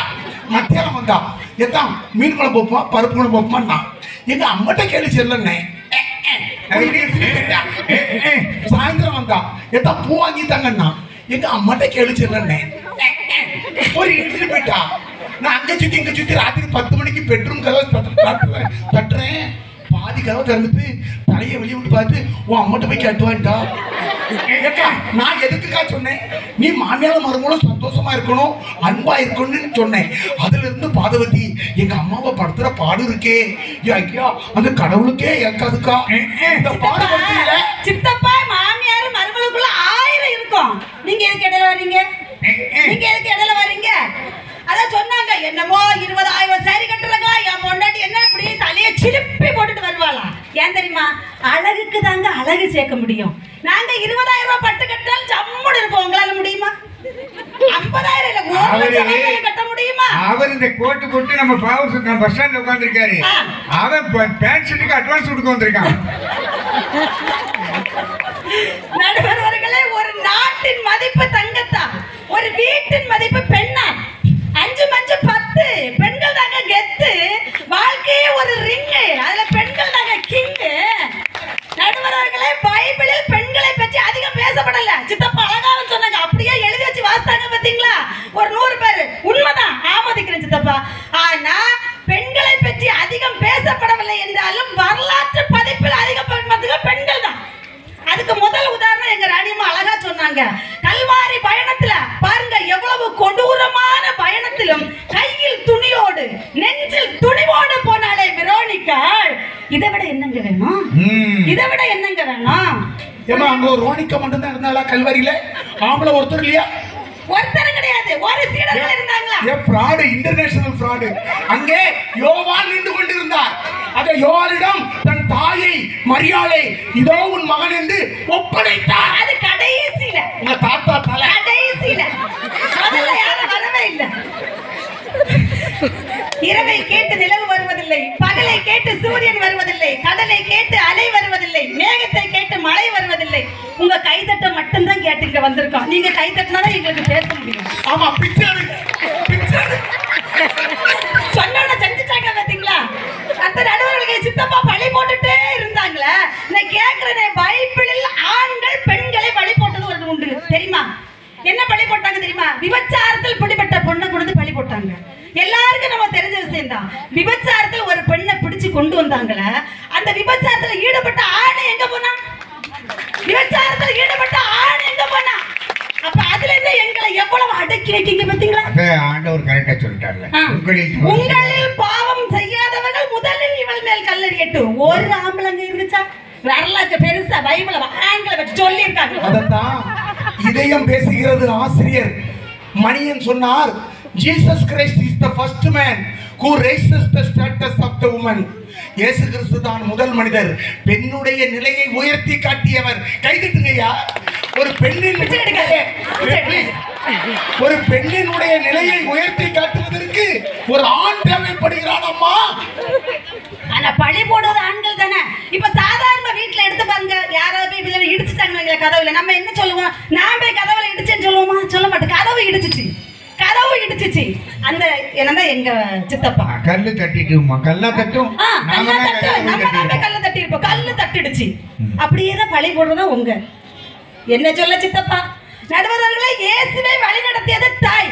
ஆனா இன்னைக்கு குடும்பங்களை பாருங்க. எங்க வீட்டுல எல்லாம் அப்படிதான். சாயங்காலம் 7 மணிக்கு படிக்க உட்கார்ந்தோம். நாங்க சின்ன பிள்ளைல 8 மணி ஆன உடனே வேதாகமத்தை விரிக்கணும். அது ஒரு அதிகாரத்தை கட்டாயம் படிக்கணும். படிச்ச பிறகுதான் சாப்பாடு கிடைக்கும். ஜெபம் செய்யாம நம்ம வீட்டுல சாப்பாடு கொடுப்பாங்களாமா? எங்க வீட்டுலாம் நீதிமொழி இருக்கு இல்லையா? 31 அதிகாரம். 1ஆம் தேதி 1வது அதிகாரம், 2ஆம் தேதி 2வது அதிகாரம், இப்படி 31 நாள் 31 அதிகாரம் இப்படி படிக்கணும்னு சொல்லி முதல்ல ட்ரைனிங் கொடுத்தாங்க. எந்த வீட்டுல அப்பா செய்வாங்களா? ஏமா பைபிள் எடுத்து படி, ஜெபம் பண்ணு, ஜெபம் பண்ணிட்டு தூங்கு, காலையில 7 மணி நேரம் ஜெபம் பண்ணு. எந்த வீட்டுல எந்த அப்பா சொல்றாங்க? எந்த அப்பா சொன்னாரு? விசுவாசம் வந்து ஆண்களை விட பெண்களுக்கு தாங்க இருக்கு. இப்படிதான் ஒருத்தர் எங்க வீட்டு பக்கத்து வீட்டுக்காரரு, ஒரு ஹிந்து ஃபேமிலி, அவருடைய பேர் மாடசாமி. அவர் என்ன பண்ணிருக்காரு தெரியுமா? பக்க குடிகாரரு. தினமும் குடிச்சிட்டே வருவார் வீட்டுக்கு. அப்ப அந்த அம்மாவுக்கு வந்து எப்பவுமே ஆலயத்துக்கு போவாங்க. போய் அந்த ஐயர்வாள்கிட்ட சொல்லியிருக்காங்க, ஐயர்வாள் ஐயா, என் வீட்டுக்காரரு எப்பவுமே இப்படி குடிச்சிட்டே வராரு, எப்படியாவது அவரை மனம் திருந்தி நம்ம ஆலயத்துக்கு கொண்டு வரணும், இதுக்கு ஏதாவது ஒரு வழி சொல்லுங்க அப்படின்னு. அப்ப அந்த ஐயர்வாள் சொல்லியிருக்காரு, அம்மா அவரை கூட்டிட்டு வாங்க, குடிக்காம இருக்க நேரம் பார்த்து கூட்டிட்டு வாங்க, அவர்கிட்ட நான் பேசி பார்க்குறேன் அப்படின்னு. அதே போல அந்த அம்மா அவர் குடிக்காம இருக்க நேரத்தில் பார்த்து கூட்டிட்டு வந்தாங்க. கூட்டிட்டு வந்தோன்னா அவருக்கு கடவுளுடைய போதனைகளை எல்லாம் சொல்லி, குடினால வர கேடையும் சொல்லி, உடம்புக்கு கல்லீரலுக்கு பெரிய கேடுங்கிறத எல்லாம் விளக்குன உடனே அவரை சரியாயிட்டாரு, குடிக்க மாட்டேன்னு சொல்லிட்டாரு. உடனே அவருக்கு வந்து நாங்க இந்த ஆலயத்துக்கு வருவோம்னு சொன்ன உடனே அவருக்கு ஞானஸ்நானம் வாங்கணும். பார்த்தீங்களா, நம்ம எப்படி கோயிலை விட்டு மதம் மாறி வரும்போது ஞானஸ்நானம் வாங்கணும் இல்லையா? ஞானஸ்நானம் வாங்குறதுக்காக அவரை கூட்டிட்டு வந்திருக்காரு. அவருக்கு மூலிகை ஞானஸ்நானம் கொடுத்துட்டு அந்த போதகர் சொன்னாரு, இன்று முதல் மாடசாமி ஆகிய நீ இன்று முதல் மைக்கேல் என்று அழைக்கப்படுவாய் அப்படின்னு. அவரும் சரி, நமக்கு பேரை மாத்திருக்காங்க, மைக்கேல்னு பேரை கொடுத்துருக்காங்க, நம்ம இன்னும் முதல் கிறிஸ்துவனுடைய பிள்ளையாக வாழ்வோன்னு முடிவெடுத்துட்டு போறாரு. ஆனா அவரால் இருக்க முடியல. 3 நாள் தான் இருந்தாரு. அவரால் தண்ணி அடிக்காம இருக்க முடியல. போதவர் சொல்லியிருக்காரு, தண்ணி அடிக்க கூடாது, நீங்க நம்ம ஆலயத்துக்கு வர நீங்க தண்ணி அடிக்க கூடாதுன்னு சொல்லியிருக்காரு. இவரும் பொறுத்து பார்த்தாரு. 3 நாள் தான் அவரால் பொறுக்க முடிஞ்சிச்சு. 4வது நாள் பார்த்தாரு, நமக்கு இது சரிப்பட்டு வராது. அப்படியே போய் ஒரு பாட்டில் பிராண்டியை வாங்கிட்டு வந்து வீட்டில் இருக்க தண்ணி தொட்டில மிக்கிட்டு, இன்று முதல் நீ சர்பத்தென்று அழைக்கப்படுவாய் அப்படின்னு சொன்னாராம். இவங்க விசுவாசத்தை பற்றி பேச வந்திருக்காங்க. விசுவாசத்தை பற்றி நடுவர் அவர்களை இரக்கத்தின் அன்னையாகி அன்னை தெரசாவை பற்றி அழகாக சொன்னாங்க எங்க ராணி அம்மா. இந்த பார்த்திபன் இருக்காரு பாத்தீங்களா, அவர் ஒரு பதிப்பில் சொல்லியிருப்பார் நம்மளுடைய அன்னை தெரசாவை பற்றி. உன் வயிற்றில் நீ குழந்தையை கருத்தரித்திருந்தால் ஒரு சில குழந்தைகளுக்கு தாயாகி இருப்பார். அவ்வாறு செய்யாததால் தான் இன்று நீ உலகத்துக்கே தாயா இருக்கன்னு சொன்னாங்க பாத்தீங்களா. கைதட்டுங்க. அந்த அன்னை தெரசாவுக்கு காளி கோயிலையே மடமாக கொடுத்தவன் காளி கோயில் பூசாரி. கைதட்டுங்க. அன்னை தெரசாவுடைய ஊழியம் வளர்வதற்கு காரணமாக இருந்தது காளி கோயில் பூசாரி. அவனுடைய சொத்து சுகம் அத்தனையும் அன்னை தெரசா கொடுத்தான். நான் கேட்கிறேன், ஒரு வெள்ளை சேலைக்குள்ள அமைதியா ஒரு இயேசுவை இதயத்தில் தாங்கிக் கொண்டு அலைந்த அல்லவா விசுவாசத்தில் அன்னை தெரசா. நீங்க எப்படி இருக்கீங்க? மஞ்சள் சேலை, மஞ்சள் ஜாக்கெட், மஞ்சள் பூ. எங்க வீட்டுக்கு ஏத்து வீட்டுக்காரன் பொண்டாட்டி சோப்பு சீலை, சோப்பு சீலை, சோப்பு பாவடை, சோப்பு ஜாக்கெட்டு, சோப்பு கம்மல், சோப்பு தொங்கட்டம், soap ribbon, soap slide, soap வளையல், சோப்பு ரெஸ்ட் வாட்சி, சோப்பு செருப்பு, சோப்பு பொட்டு, எல்லாம் சோப்பா போட்டுட்டு கிச்சன்ல போய் சோப்பு சுள்ள இருந்திருக்கா. எம்டி சிலிண்டரை போட்டு ஃபுல் சிலிண்டரை போட்டுட்டு எம்டி சிலிண்டரை எடுக்க வந்தவன் கொஞ்சம் மப்பிள வந்திருக்கான். அவன் கேட்டிருக்கான் அந்த வீட்டுக்கார ஏற்றி வீட்டுக்காரன்ட்டே, எப்பா எம்டி சிலிண்டர் எங்கே கிடக்கு நீ? அவன் கிச்சனை காட்டியிருக்கான். இவன் மப்பிள போய் கிச்சனை திறந்திருக்கான். ஏற்றி வீட்டுக்காரன் பொண்டாட்டி சோப்பு ஸ்டூலில் கிச்சனில் இருந்திருக்கா. இவன் மப்பிள போனவன் அவன் பொண்டாட்டி எம்டி சிலிண்டர் தூக்கி தோளில் வச்சு நடந்துட்டான். இவன் ஏத்துக்கார பின்னால ஓடி போய் ஏத்துக்கார கேளுங்க, நான் முடிஞ்ச நடத்த கேளுங்க. ஏத்துக்கார பின்னால ஓடி போய் எடி உன்னை சோப்பா இருக்காத, மேட்சா இப்படி என் மக மாதிரி மஞ்சேறி இருக்காத அப்படின்னு நான் சொன்னல. கேட்டியா? ஏன்டி கத்தல? அவன் தூக்கிட்டு போறான்ல, கத்த வேண்டியதானே கேட்டிருக்கான். அதுக்கு அவ சொல்லியிருக்கா, எத்தான் கத்த முடியலத்தான். ஏன்டி கத்த முடியல? வாக்குல ரெகுலேட்டர் போட்டு அமைக்கிட்டான். நான் எதுக்கு கேட்கிறேன்? ஏசு அந்த அன்னை தெரசா இதேமா சொன்னாங்க. இப்படியா? இங்க பாருங்க, ஒரு நிமிஷம். கல்லு வச்ச சேலையை பாருங்க, கல்லு வச்ச ஜாக்கெட். ஏக்கா 80 ரூபா ஜாக்கெட்டுக்கு 800 ரூபா அடிக்கூலி கொடுக்காக்கா. கல்லு வச்சு தைக்காக்கா. இவ என்னைக்கு கல்லு வச்சு தைச்சாலும் அன்னைக்கு எங்க கிட்டியில கல்லு வந்துட்டுக்கா. இந்த தேவையா? இத பவுலடியார் சொல்றாரா? அத்தனை நிருபத்தை சாப்பிட சித்தப்பாவா இருந்து இத்தனை வயசுக்கு அப்புறம் இப்படி பெரிய கோட்டு போடும்போது அவருக்கு மகன் நான் கொஞ்சம் நேச்சா போட்டா என்ன தப்பு? நடுவர் அவர்கள் இங்க பாருங்க, எங்க சித்தப்பா போலயே குசும முடிச்ச பசங்க தான் என் கிளாஸ்ல இருக்காங்க. அவர் ப்ளூ கலர்ல பேண்ட், ப்ளூ கலர்ல இது எல்லாம் போட்டுட்டு இருந்தாரு. எல்லாம் தப்பு இல்ல. இல்ல போன பட்டிமன்றத்துக்கு பச்சை கலர்ல பேண்ட், பச்சை கலர் கோட்டு, பச்சை கலர் சட்டை போட்டு பச்சையா பேசுறாரு. பச்சையா பேச இப்பவும் பச்சையா தான் பேசுறாரு. நடுவர்கள் அன்னைக்கு பட்டிமன்றம் முடிஞ்சு இப்பதான் நான் பஸ்ல போயிட்டு இருந்தேன். 2 பசங்க பின்னாடி வந்து பேசுறே, மச்சான் ஒரு குட் நியூஸ் ஒரு பேட் நியூஸ் தான் அப்படின்னு. உடனே அவன் சொல்ல, குட் நியூஸ் முதல்ல சொல்லு. அது நம்ம ஸ்கூல்ல தீப்பிடிச்சு எரிஞ்சிச்சு, அது அவனுக்கு குட் நியூஸ் தான். உடனே அது சரி பேட் நியூஸ், ஒரு வாத்தியார் கூட சாகலடா சொல்றது. இவங்கள போல ஒரு வாத்தியார் கூட சாகலடாங்கிறான். உங்க எல்லாம் விசுவாசம் என்ன உங்கள்கிட்ட இருக்கு? விசுவாசம்.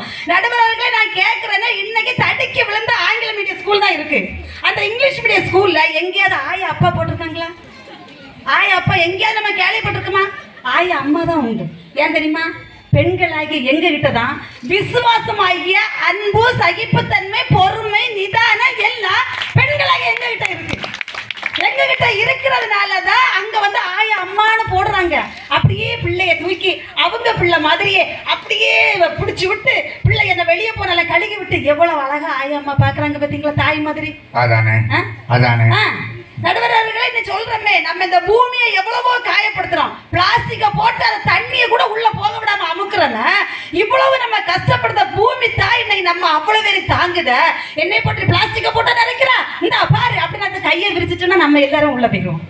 ஆனா அதையும் தாண்டி நம்மளை தாங்கி பிடிச்சிருக்கிறதே பூமி தாய். அதனாலதான் பூமி தாய்க்கு கூட பூமி தாயின்னு பேர். ஏன் பூமி தகப்பன்னு போட வேண்டியதானே? நீங்க விசுவாசத்துல கூடுனவங்க தானே, பூமி தகப்பன்னு போட வேண்டியதானே? கேட்கிற நடுவர்களே, இன்னைக்கு சமுதாயத்துல இவ்வளோ பேசுறாங்களே. எங்க சித்தப்பா, ஒரு கணவன் இறந்துட்டான்னா, ஒரு மனைவி இறந்தா அந்த கணவன் யாரு? புது மாப்பிள்ளை. எல்லாருக்கும் தெரியும். ஒரு கணவர் இழந்துட்டான்னா அந்த பொண்ணுக்கு பேர் என்ன? விதவை. சமுதாயம் கொடுத்த பேரு பாத்தீங்களா? நம்ம திருச்சபையில கூட இருக்கு, கணவன் இறந்தால் ஒரு பெண்ணு வந்து மறு திருமணம் செய்து கொள்ளலாம் சட்டம் இருக்கு. எந்த பொண்ணு அது செய்யறாளா? எந்த பொண்ணா செய்யறாளா? ஆனா ஆம்பளைங்க அப்படி கிடையாது. கணவன் மனைவி இறந்த உடனே அடுத்த நாள் தாலி கட்டுறதுக்கு ரெடியா இருக்காங்க. இதைத்தான் ஒரு கவிஞன் அழகாக படித்தான். 8 முழ வேட்டி கட்டி எடுப்பான உடை அணிந்து, 8 முழ வேட்டி கட்டி எடுப்பான உடை அணிந்து தெருவில் நடந்தான். எதிரில் வந்தால் கணவனை இழந்தவள் சகுனம் சரியில்லையாம், திரும்பி நடந்தான் மனைவியே இழந்தவன். பாருங்க, ரொம்ப பெரிய விசுவாசம். இன்னைக்கு வந்து ஒரு பெண்ணு தன்னுடைய கணவனை இழந்தாலும், பூ இழந்து, பொட்டு இழந்து, தங்களுடைய சந்தோஷம் எல்லாத்தையும் இழந்தாலும், தங்களுடைய குழந்தைகளுக்காக 10 வீட்டில் 10 பாத்திரம் தேய்த்து கூட நாங்க குழந்தையை காப்பாத்துவோமே. அதாங்க எங்க விசுவாசம். சித்தப்பா வந்து அழகாக பேசிட்டு போனாங்க. குயிலிட்ட போய் ஒருத்தர் கேட்டாராம், ஏன் குயிலே குயிலே, நீ மட்டும் கருப்பாக இல்லாமல் இருந்திருந்தா நீ எங்கேயோ போயிருப்ப.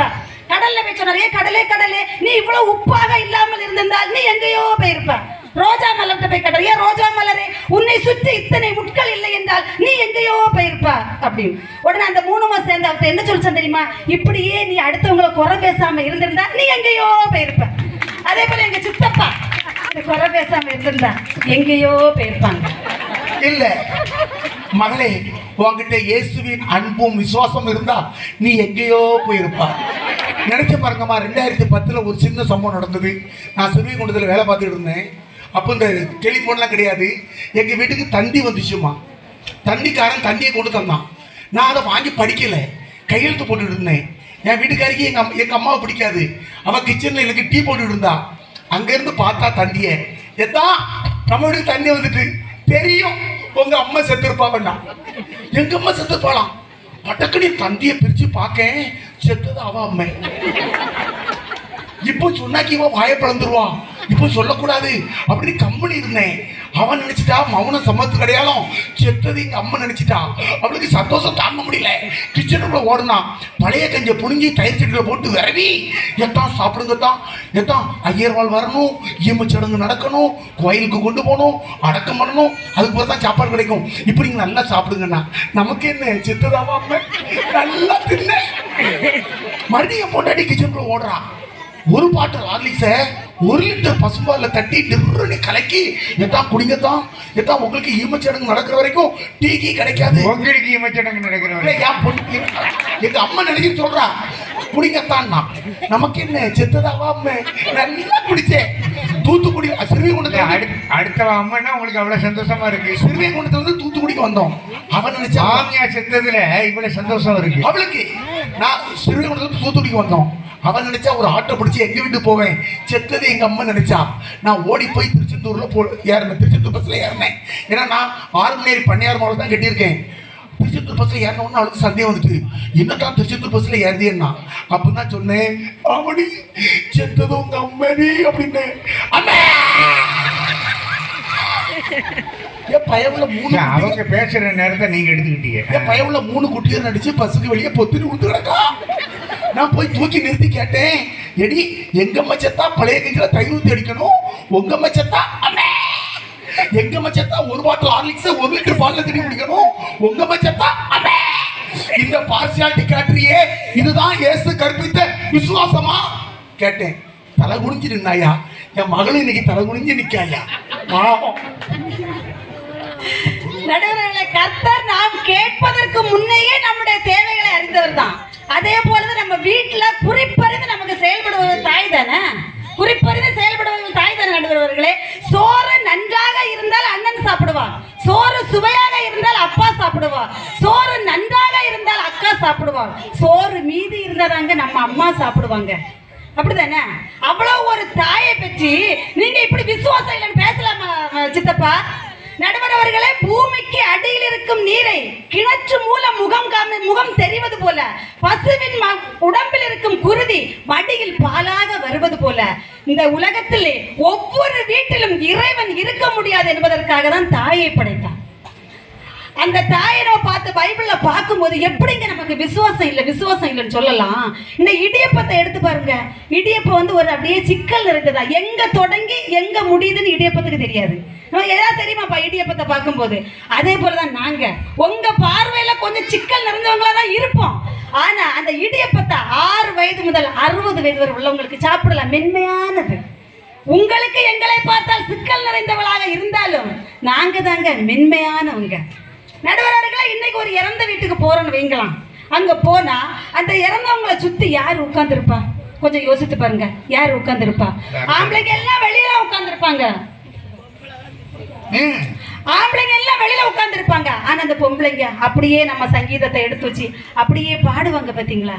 அந்த இறந்தவங்களை கூட விசுவாசத்தோடு பாடி அனுப்பி வைப்பவர்கள் தாங்க பெண்கள்.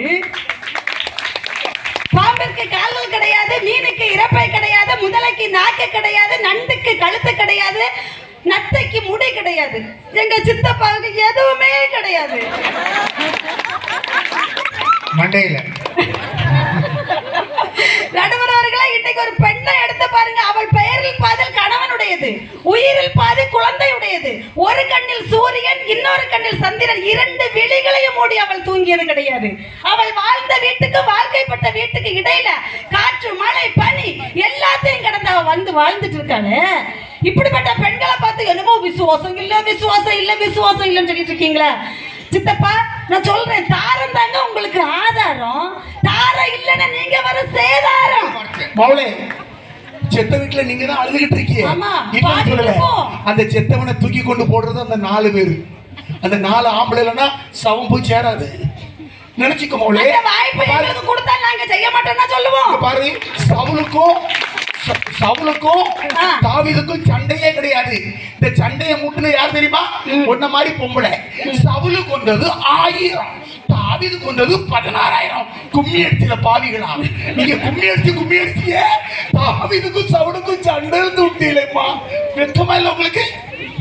நடுவர்களே, இந்த கால் பந்து புல்லாங்குழல்னு 2 இருக்கு.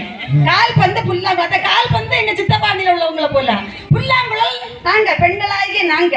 இந்த கால் பந்து எல்லா காத்தையும் எனக்கு வேணும் எனக்கு வேணும் எனக்கு வேணும் அடிச்சுட்டு இருக்கனால எங்க சித்தப்பா போல அப்பப்ப மிதிப்பட்டே கிடக்காங்க. இந்த புல்லாங்குழல பாருங்க, அப்படி காற்றை உள்ளிழுத்து அப்படியே இசையை வெளியிடுது பாத்தீங்களா? இந்த பெண்கள் வீட்டுல எந்த கஷ்டம் வந்தாலும் எந்த நஷ்டம் வந்தாலும் அப்படியே தங்களுடைய கஷ்டங்கள் துன்பங்கள் தீரங்கள் எல்லாத்தையும் அப்படியே அடக்கிட்டு சந்தோஷத்தை மட்டும் நாங்க வெளியிடுறோம் பாத்தீங்களா? அதனால நீங்க எல்லாரும் குடும்ப தலைவர்கள் விசுவாசம் நீங்க வந்து பேச முடியுது. ஏன் எங்க சித்தி எவ்வளவு அழகா அனுப்பி விட்டுறாங்க, சித்தப்பா வந்து பேச முடியுமா? இவ்வளவு தூரம் அழகா அனுப்பி கோட்டு சூட்டு போட்டு அனுப்பி விட்ட எங்க சித்திய என்னெல்லாம் பேசுறாங்க அவ்வளவு ரெக்கார்ட் ஆகுது. அவ்வளவு ரெக்கார்ட் ஆகுது. சித்திக்கு நான் அனுப்பி கொடுப்பேன். நடுவர் அவர்களே, ஒரு மெழுகு சித்தி ஏசனது பூரா இருக்கு. ஆமா, சொல்லிடுவோம்ல. நடுவர் அவர்களே, ஒரு மெழுகு வர்த்தி வந்து எரிந்து தன்னை அழித்து இந்த உலகத்துக்கு ஒளி கொடுக்கு. அது போலதான் பெண்கள். நீங்க என்னதான் நீங்க சொன்னாலும் அந்த நாங்க மெழுகை போல உருகி உருகி நாங்க வாழ்க்கை நடத்துறோம். அந்த மெழுகு வர்த்தி அணைஞ்சா கூட திருப்பி பொறுத்துரும் பாத்தீங்களா? நீங்க எங்களை எவ்வளவு வாசைமொழி பொழிந்தாலும் சரி, என்னதான் இருக்கட்டும், நம்ம வீட்டுக்காரர் தானே, எங்க சித்தப்பா தானே அப்படின்னு கேட்டுட்டு நாங்க எங்க பாட்டுக்கு நாங்க வந்து வளர்ந்துட்டு இருக்கோம் பாத்தீங்களா? இதுதாங்க விசுவாசம். விசுவாசத்தை பற்றி பேச வந்துட்டாங்க. பேச நடுவர்களே, என் வீட்டுக்காரர் இருக்காரு பாத்தீங்களா, என்ன நல்லா வச்சுக்கிடுவாரு. நல்லாவே வச்சுக்கிடுவாரு. ஏன்னா நாங்க தினமும் போல பணிப்பெண்ணின் கண்கள் தன் தலைவியின் கைதனை நோக்கி இருப்பது போல எம் கடவுளாகிய ஆண்டவரே, நீர் எமக்கு இறங்கும் வரை எம் கண்கள் உம்மையே நோக்கி இருக்கும். 21வது பிரதிஷ்டை விழாவில் 2வது நாளாக இந்த சிறப்பு நிகழ்ச்சியை ஏற்பாடு செய்த சபையார்கள் அனைவருக்கும், சபை குரு அவர்களுக்கும், குழுமியிருக்கின்ற சகோதர சகோதரிகளுக்கும், நடுவராக வீற்றிருக்கின்ற என் அன்பு நண்பர் அவர்களுக்கும், எம் அணியின் சார்பாக மிகச் சிறப்பாக பேசிய ஆசிரியர் செல்வராஜ் அவர்களுக்கும், தலைமை ஆசிரியர் இல்ல விடுவாங்களா? உண்மையிலே நான் அவர்கள் பேசிய இந்த அளவுக்கு விவிலியத்தை பற்றி பேசுவார்கள் என மற்ற பட்டிமன்றத்தை நான் கேட்டிருக்கிறேன். ஆனால் விவிலியத்தை பற்றி இந்த அளவுக்கு அவர்கள் பேசுவார்களா என்று நான் நினைக்கவில்லை. மிக அருமையாக பேசினார்கள். எதிரணி அன்பு சகோதரிகள் இருவருக்கும் என்னுடைய வணக்கங்களை தெரிவித்துக் கொண்டு, அன்பு சகோதரி அவர்கள் ஒரு கதை சொன்னார்கள். ஒரு குடிகாரன் மனைவி கணவனுடைய கதையை சொன்னார்கள். நானும் இதே மாதிரி ஒரு கதையை கேட்டிருக்கிறேன். என்ன அப்படின்னு சொன்னா, அந்த மனைவியானவள் ஒரு சாமியாட்டம் போறான். போய் பிரச்சனை சொல்றா. சாமி, என்னால் அவன் கூட வாழவே முடியாது, ஒரே பிரச்சனை, தினமும் குடிச்சிட்டு வந்து உதைக்கிறான். நான் அவன் என்னென்னமோ கேட்டு பார்த்துட்டேன். ஏன்யா அன்னைக்கு தாலி கட்டும் போது கோயிலில் நீ என்ன வாக்குறுதி கொடுத்த? இன்பத்திலும் துன்பத்திலும் உடல் நலத்திலும் நோயிலும் நான் பிரமாணிக்கமா இருப்பேன் என்று வாக்கு கொடுத்திய, இன்னைக்கு இந்த மாதிரி போட்டு மிதிக்கிறியே அப்படிலாம் சொல்லி பார்த்தேன். அவன் திருந்தவே இல்லை சாமி, நான் என்ன செய்யறது அப்படின்னு சொல்லிட்டு அவ கேட்குறா. அதுக்கு அந்த சாமியார் சொன்னாரு, அம்மா நான் உனக்கு ஒரு மருந்து தர்றேன், நீ என்ன செய்யணும் அப்படின்னு சொன்னா, அவன் குடிச்சிட்டு வரும்போது அந்த மருந்தை நீ சாப்பிடணும். என்ன மருந்து சாமி, உடனே சொல்லுங்க அப்படின்ன உடனே, வேற ஒரு பக்கம் இல்லை, மருந்து ஏன்ட்டையும் இல்லை, உன் வீட்டில் தான் அந்த மருந்து இருக்குது. என்ன மருந்து சாமி, சொல்லுங்க சாமி, எனக்கு தெரியலையே அப்படின்னு. உன் புருஷன் குடிச்சிட்டு வரும்போது ஒரு டம்ளர் தண்ணியை மட்டும் எடுத்து வச்சுக்கோ. அந்த தண்ணி என்ன செய், நீ வாயில் ஊற்றி வச்சுக்கோ, விழுங்கவும் கூடாது துப்பவும் கூடாது அப்படின்னு சொல்லி. அப்படியா சாமி, சரி அப்படின்னு சொல்லிட்டு அவ வந்துடுறான். அதே போல் முதல் நாள் அன்றைக்கு அவன் சாயந்தரம் போல் வேலைக்கு போயிட்டு அழுத்து போய் குடிச்சிட்டு வர்றான். வரும்போதே வாசலில் வரும்போதே சத்தம் பயங்கரமாக வரும். இவ தண்ணி எடுத்து வாயில் வச்சுக்கிட்டான். அவன் சத்தம் போடுறான், இங்கே பதில் வரவே இல்லை. அதுக்கப்புறம் அமைதியாயிட்டான். என்ன சத்தத்தையும் காணுமே, காது என்ன சுடாகி போச்சோ அப்படின்னு சொல்லிட்டு ஆச்சரியத்தோட பார்க்குறான். அவ சாமியார் சொன்ன ஞாபகத்தோட தண்ணியை கீழே துப்பாம வச்சுட்டு இருக்கிறா, குடிக்கவும் இல்லை. அவன் அமைதியாயிட்டான். ஒரு நாள் ஆச்சு, 2 நாள் ஆச்சு, 1 வாரம் ஆச்சு, அவனும் அமைதியாயிட்டான். இதுதாங்க பிரச்சனை. பேசாம இருக்கணும், பொம்பளை பேசாம இருக்கணும், அதிகமாக பேசக்கூடாது. உங்கள் பேச்சு ஆம் என்றாலாம், இல்லை என்றால் இல்லை என்று இருக்கட்டும், மற்றவை அனைத்தும் தீயோனாகிய சாத்தானிடம் இருந்தே வருகிறது என்று சொன்னார். அப்போ நாம் என்றைக்கு பேச்சை குறைக்கின்றோமோ அன்றைக்கு நிச்சயமாக குடும்பத்தில் அமைதி பிறக்கும். நீ பெருசா, உன் குடும்பம் பெருசா, என் குடும்பம் பெருசா என்று என்றைக்கு வந்ததோ அன்றைக்கு வந்தது பிரச்சனை. இனி நான் பிரச்சனை வர்றேன். இனி விசுவாசம், விசுவாசம் என்றால் என்ன அப்படின்னு சொல்லிட்டு நாம கொஞ்சம் யோசித்து பார்ப்போம். எபிரேயர் 11ஆம் அதிகாரம் முழுவதையும், அதாவது 1 முதல் 40 வசனங்கள் இருக்கிறது. இந்த 40 வசனத்தை நீங்க போய் வீட்டில் வாசித்து பாருங்க. அதுல நோவாவிலிருந்து காயின் ஆபேலிருந்து ஆரம்பிக்கிறார். நோவா வர்றார், ஆபிரகாம், ஈசாக்கு, யாக்கோபு, இப்படி ஒவ்வொருத்தரையா சொல்லிட்டு வர்றார். கிட்டத்தட்ட அந்த அதில் வரக்கூடிய பெயர்கள் மட்டும் 12 ஆண்கள் பெயர் வருகிறது, 2 பெண்கள் பெயர் வருகிறது. இந்த பட்டிமன்றத்தின் தலைப்பு விசுவாசத்தில் விஞ்சி நிற்பவர்கள். விஞ்சி நிற்பவர்கள் என்பது அதிகம். அதிகம் அப்படின்னு சொல்லி பார்க்கும்போது நீங்க வீட்டில் போய் வாசித்து பாருங்க, அங்க அதிகமாக சொல்லப்பட்டிருப்பது ஆண்கள். இது நான் என் கதையில் பைபிள் உள்ளதுதான். அப்போ இங்க இன்னும் நிறைய இருக்குது. நான் ஒரு லிஸ்டே எடுத்து வந்திருக்கிறேன். ஆனாலும் நேரம் அதிகமாகிவிட்ட ஒரே காரணத்தினால நீங்களும் சலித்து போயிருப்பீர்கள். ஆனால் உண்மையிலேயே கூட்டத்தை பார்க்கும்போது மிக மகிழ்ச்சியாக இருக்கிறது. நான் ஒரே ஒரு நிகழ்ச்சியை மட்டும், வேதத்தில் நம்ம நிறைய சொல்லிட்டே போகலாம். நோவா, ஆபிரகாம், லோத்து, மோயிசன், ஆரோன், தாவீதரசர், சாலமோன், சாமுவேல், யோபு, இவங்களுடைய இதெல்லாம் பார்க்கும்போது உண்மையிலேயே யோபுவை போல விசுவாசம் வேற யாருக்குமே இருக்காது. ஆபிரகாம் விசுவாசத்தின் தந்தை என்று அழைக்கப்படுகிறார். விசுவாசத்தின் தாய் எங்கேயா இருக்காங்களா சொல்லுங்க? விசுவாசத்தின் தந்தை ஆபிரகாம். ஏன் அந்த அளவுக்கு அவர்கிட்ட சொன்னால், அதாவது ஈசாக்கு வந்து பலி கொடுக்கணும்னு சொல்லிட்டு ஆண்டவர் சொல்றார். இத அவர்கிட்ட சொல்லியாச்சுன்னா அவன் மறுத்துடுவா, விட மாட்டா அப்படின்னு சொல்லிட்டு சொல்லாமலே என்ன பண்ற, நான் வேட்டைக்கு போறேன் அப்படின்னு சொல்லிட்டு தன்னுடைய மகனையும் கூட்டிக் கொண்டு அழைத்து செல்கின்றார். அப்ப அழைத்து செல்லும் போது மகன் கேட்கிறான், அப்பா பலியிடுவதற்கு நெருப்பு இருக்கிறது, ஆனா பலிபொருளாகிய ஆடு எங்கே என்று கேட்கும்போது கடவுள் தருவார்னு சொல்றார்.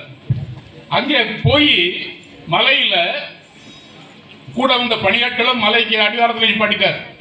மகனும் ஆபிரகாமும் தான் மேலே போறாங்க. அங்க போய் பலியிடும் போது விறகு எல்லாம் அடுக்கிறாங்க. ஈசாக்கு என்ன செய்யறாரு, கூட சேர்ந்து சந்தோஷமா அடிக்கிறார். ஓடி ஓடி விறகு எடுத்து கொடுக்குறார். கடைசியா பையனை கூப்பிடுறாரு, எப்ப அங்க வா அப்படின்ட்டு. அவன் கையை எடுத்து பின்னாடி கட்டும் போது, என்னப்பா என் கையை கட்டுறீங்க? ஆமாப்பா, உன்னையதான் ஒன்னதான் கடவுள் பலியாக கேட்கிறார். ஏன்பா இதை முதல்ல சொல்லல? நீங்க முதல்ல சொல்லி எவ்வளவு சந்தோஷப்பட்டு அப்படிங்கிறார். 2 பேரும் ஆண்கள். ஆக அங்க ஏன் சாராட்ட சொல்லாம வந்தாரு? நிச்சயமாக விட்டிருக்க மாட்டார். அப்போ அதனால தான் விசுவாசத்தின் தந்தை என்று அழைக்கப்படுவதற்கு காரணமே அதுதான். அப்போ இதே போல யோபுடைய சரித்திரம் நிறைய நாட்கள் நம்ம கேட்டிருக்கிறோம். நீங்களும் அதிகமா படிச்சிருக்கிறீங்க. ஒவ்வொரு பைபிள்ல வரக்கூடிய ஆண்களை பற்றி நான் பாருங்க, அதிகமாக சொல்லப்படுவது ஆண்கள் தான். ஒரே ஒரு பைபிள்ல வரக்கூடிய ஒருத்தரை மட்டும் நான் சொல்லிவிட்டு, அந்த அவருடைய வாழ்க்கை வரலாறை மட்டும் சொல்லிவிட்டு நான் முடித்துவிட ஆசைப்படுகின்றேன். இளையசார் என்கின்ற ஒருத்தர், இளையசார், அவருக்கு வயது 90 வயது. அப்போ அவர் இன்னொரு நீதிமானும் கூட என்ன செய்கிறார் அப்படின்னு சொன்னா, அவருக்கு கடவுள் பக்தி மிகுந்தவர். அரசனுடைய கட்டளை என்ன அப்படின்னு சொன்னா, பன்றிக்கறியை சமைத்து சாப்பிடணும். இது அவனுடைய அரசனுடைய கட்டளை. ஆனால் பைபிள்ல இருக்குது, அசைவி போடாத சாப்பிடக்கூடாது. விரிகுழம்பு உள்ளதை சாப்பிடணும். ஆனா பன்றிக்கு விரிகுழம்பு உண்டு, ஆனா அசை போடாது. அப்போ அசை போடாததை சாப்பிடக்கூடாது என்று இருக்கிறது. அப்ப இவர் சாப்பிட மாட்டேன் அப்படிங்கிறார். இவருக்கு நெருக்கமானவர்கள் எல்லாரும் சொல்றாங்க, ஐயா நீங்க எப்படியாவது நீங்க விரும்புற மாதிரி ஆட்டுக்கறியவே சமைச்சு நீங்க கொண்டு வந்து என்ன செய்யுங்க, அரசன் முன்னிலையில சாப்பிடுங்க. ஆனா நீங்க சாப்பிடுறது எதுதான்? ஆட்டுக்கறி தான். ஆனா அரசன் பார்வைக்கு அது பன்றிக்கறி. அதனால நீங்க எப்படியாவது நீங்க எங்களுக்கு வேணும், நீங்க உயிரோட இருக்கணும், இந்த சபை வளர வேண்டும் என்றால் நீங்கள் எங்களுக்கு கட்டாயமாக வேணும் என்று அந்த மக்கள் என்ன செய்றாங்க, வற்புறுத்துறாங்க. ஆனால் அவர் என்ன சொன்னார் தெரியுமா? நீங்கள் மட்டுமல்ல, அரசன் மட்டுமல்ல, எத்தனையோ சிறுவர்களும் இளைஞர்களும் இளம்பெண்களும் பார்த்து கொண்டிருக்கிறார்கள். நான் சாப்பிடுவது அவர்களுக்கும் எதுவாகத்தான் தெரியும், பன்றிக்கறி என்றுதான் அவர்கள் நினைப்பார்கள். எனவே என் உயிர் போனாலும் நான் அந்த பன்றிக்கறியை சாப்பிட மாட்டேன் என்று சொல்லி அவர் என்ன செய்தார் என்றால், அவர் தன்னுடைய உயிரை மாய்த்துக் கொள்வதற்கு முன் வந்தார். இதே போல நிறைய சொல்லலாம். ஒன்றை மட்டும் சொல்லி முடித்து விடுகின்றேன். நாளை மே மாதம் 15ஆம் தேதி உங்கள் ஊரில் இந்திய தேசத்திலேயே இந்திய தேசத்தின் முதல் புனிதராக யாரு? தேவசகாயம் பிள்ளை ஒரு புனிதராக உயர்த்தப்பட இருக்கின்றார். காரணம், அவர் அனுபவித்த, அவர் மனம் மாறியவர் தான். மனம் மாறி இன்றைக்கு ஒரு புனிதராக உயர்த்தப்படுகிறார் என்று சொன்னால் காரணம் அவர் இறைவன் மீது கொண்டிருந்த பற்றுதலும் விசுவாசம் தான் காரணம். அந்த அளவுக்கு அவர் ஒரு சாட்சியாக மரித்தார். அவர் கொல்லப்படும் போது ஃபயர் பண்றாங்க, குண்டு அது ஃபயர் ஆக மாட்டேங்குது. அப்போ அவங்க அந்த படை வீரர்கள் சொல்றாங்க, ஐயா நாங்க உங்களை கொல்லல அப்படின்னு சொன்னா எங்களுக்கு தண்டனை கொடுத்துருவாங்க, என்ன செய்யறது என்று அவங்க இது பண்ணும்போது உடனே அவர் என்ன செய்யறாரு, தேவசாயம் அந்த கன்னை வாங்கி அதுல சிலுவை போட்டு கொடுக்குறாரு. அதுக்கப்புறம் இப்போ சுடுபா அப்படிங்கிறாரு. அப்போ சுடுறாங்க, வெடிச்சு. ஆக அவர் தன்னுடைய உயிரையும் கொடுப்பதற்கு அவர் அஞ்சவில்லை. இதை போலத்தான் ஒவ்வொரு மறை சாட்சிகளும் உயிர் துறந்தார்கள் கிறிஸ்துவுக்காக, கிறிஸ்துவின் மீது விசுவாசத்தோடு இருந்தார்கள். எந்த பெண் இரத்த சாட்சியாக மரித்தார் சொல்ல முடியுமா?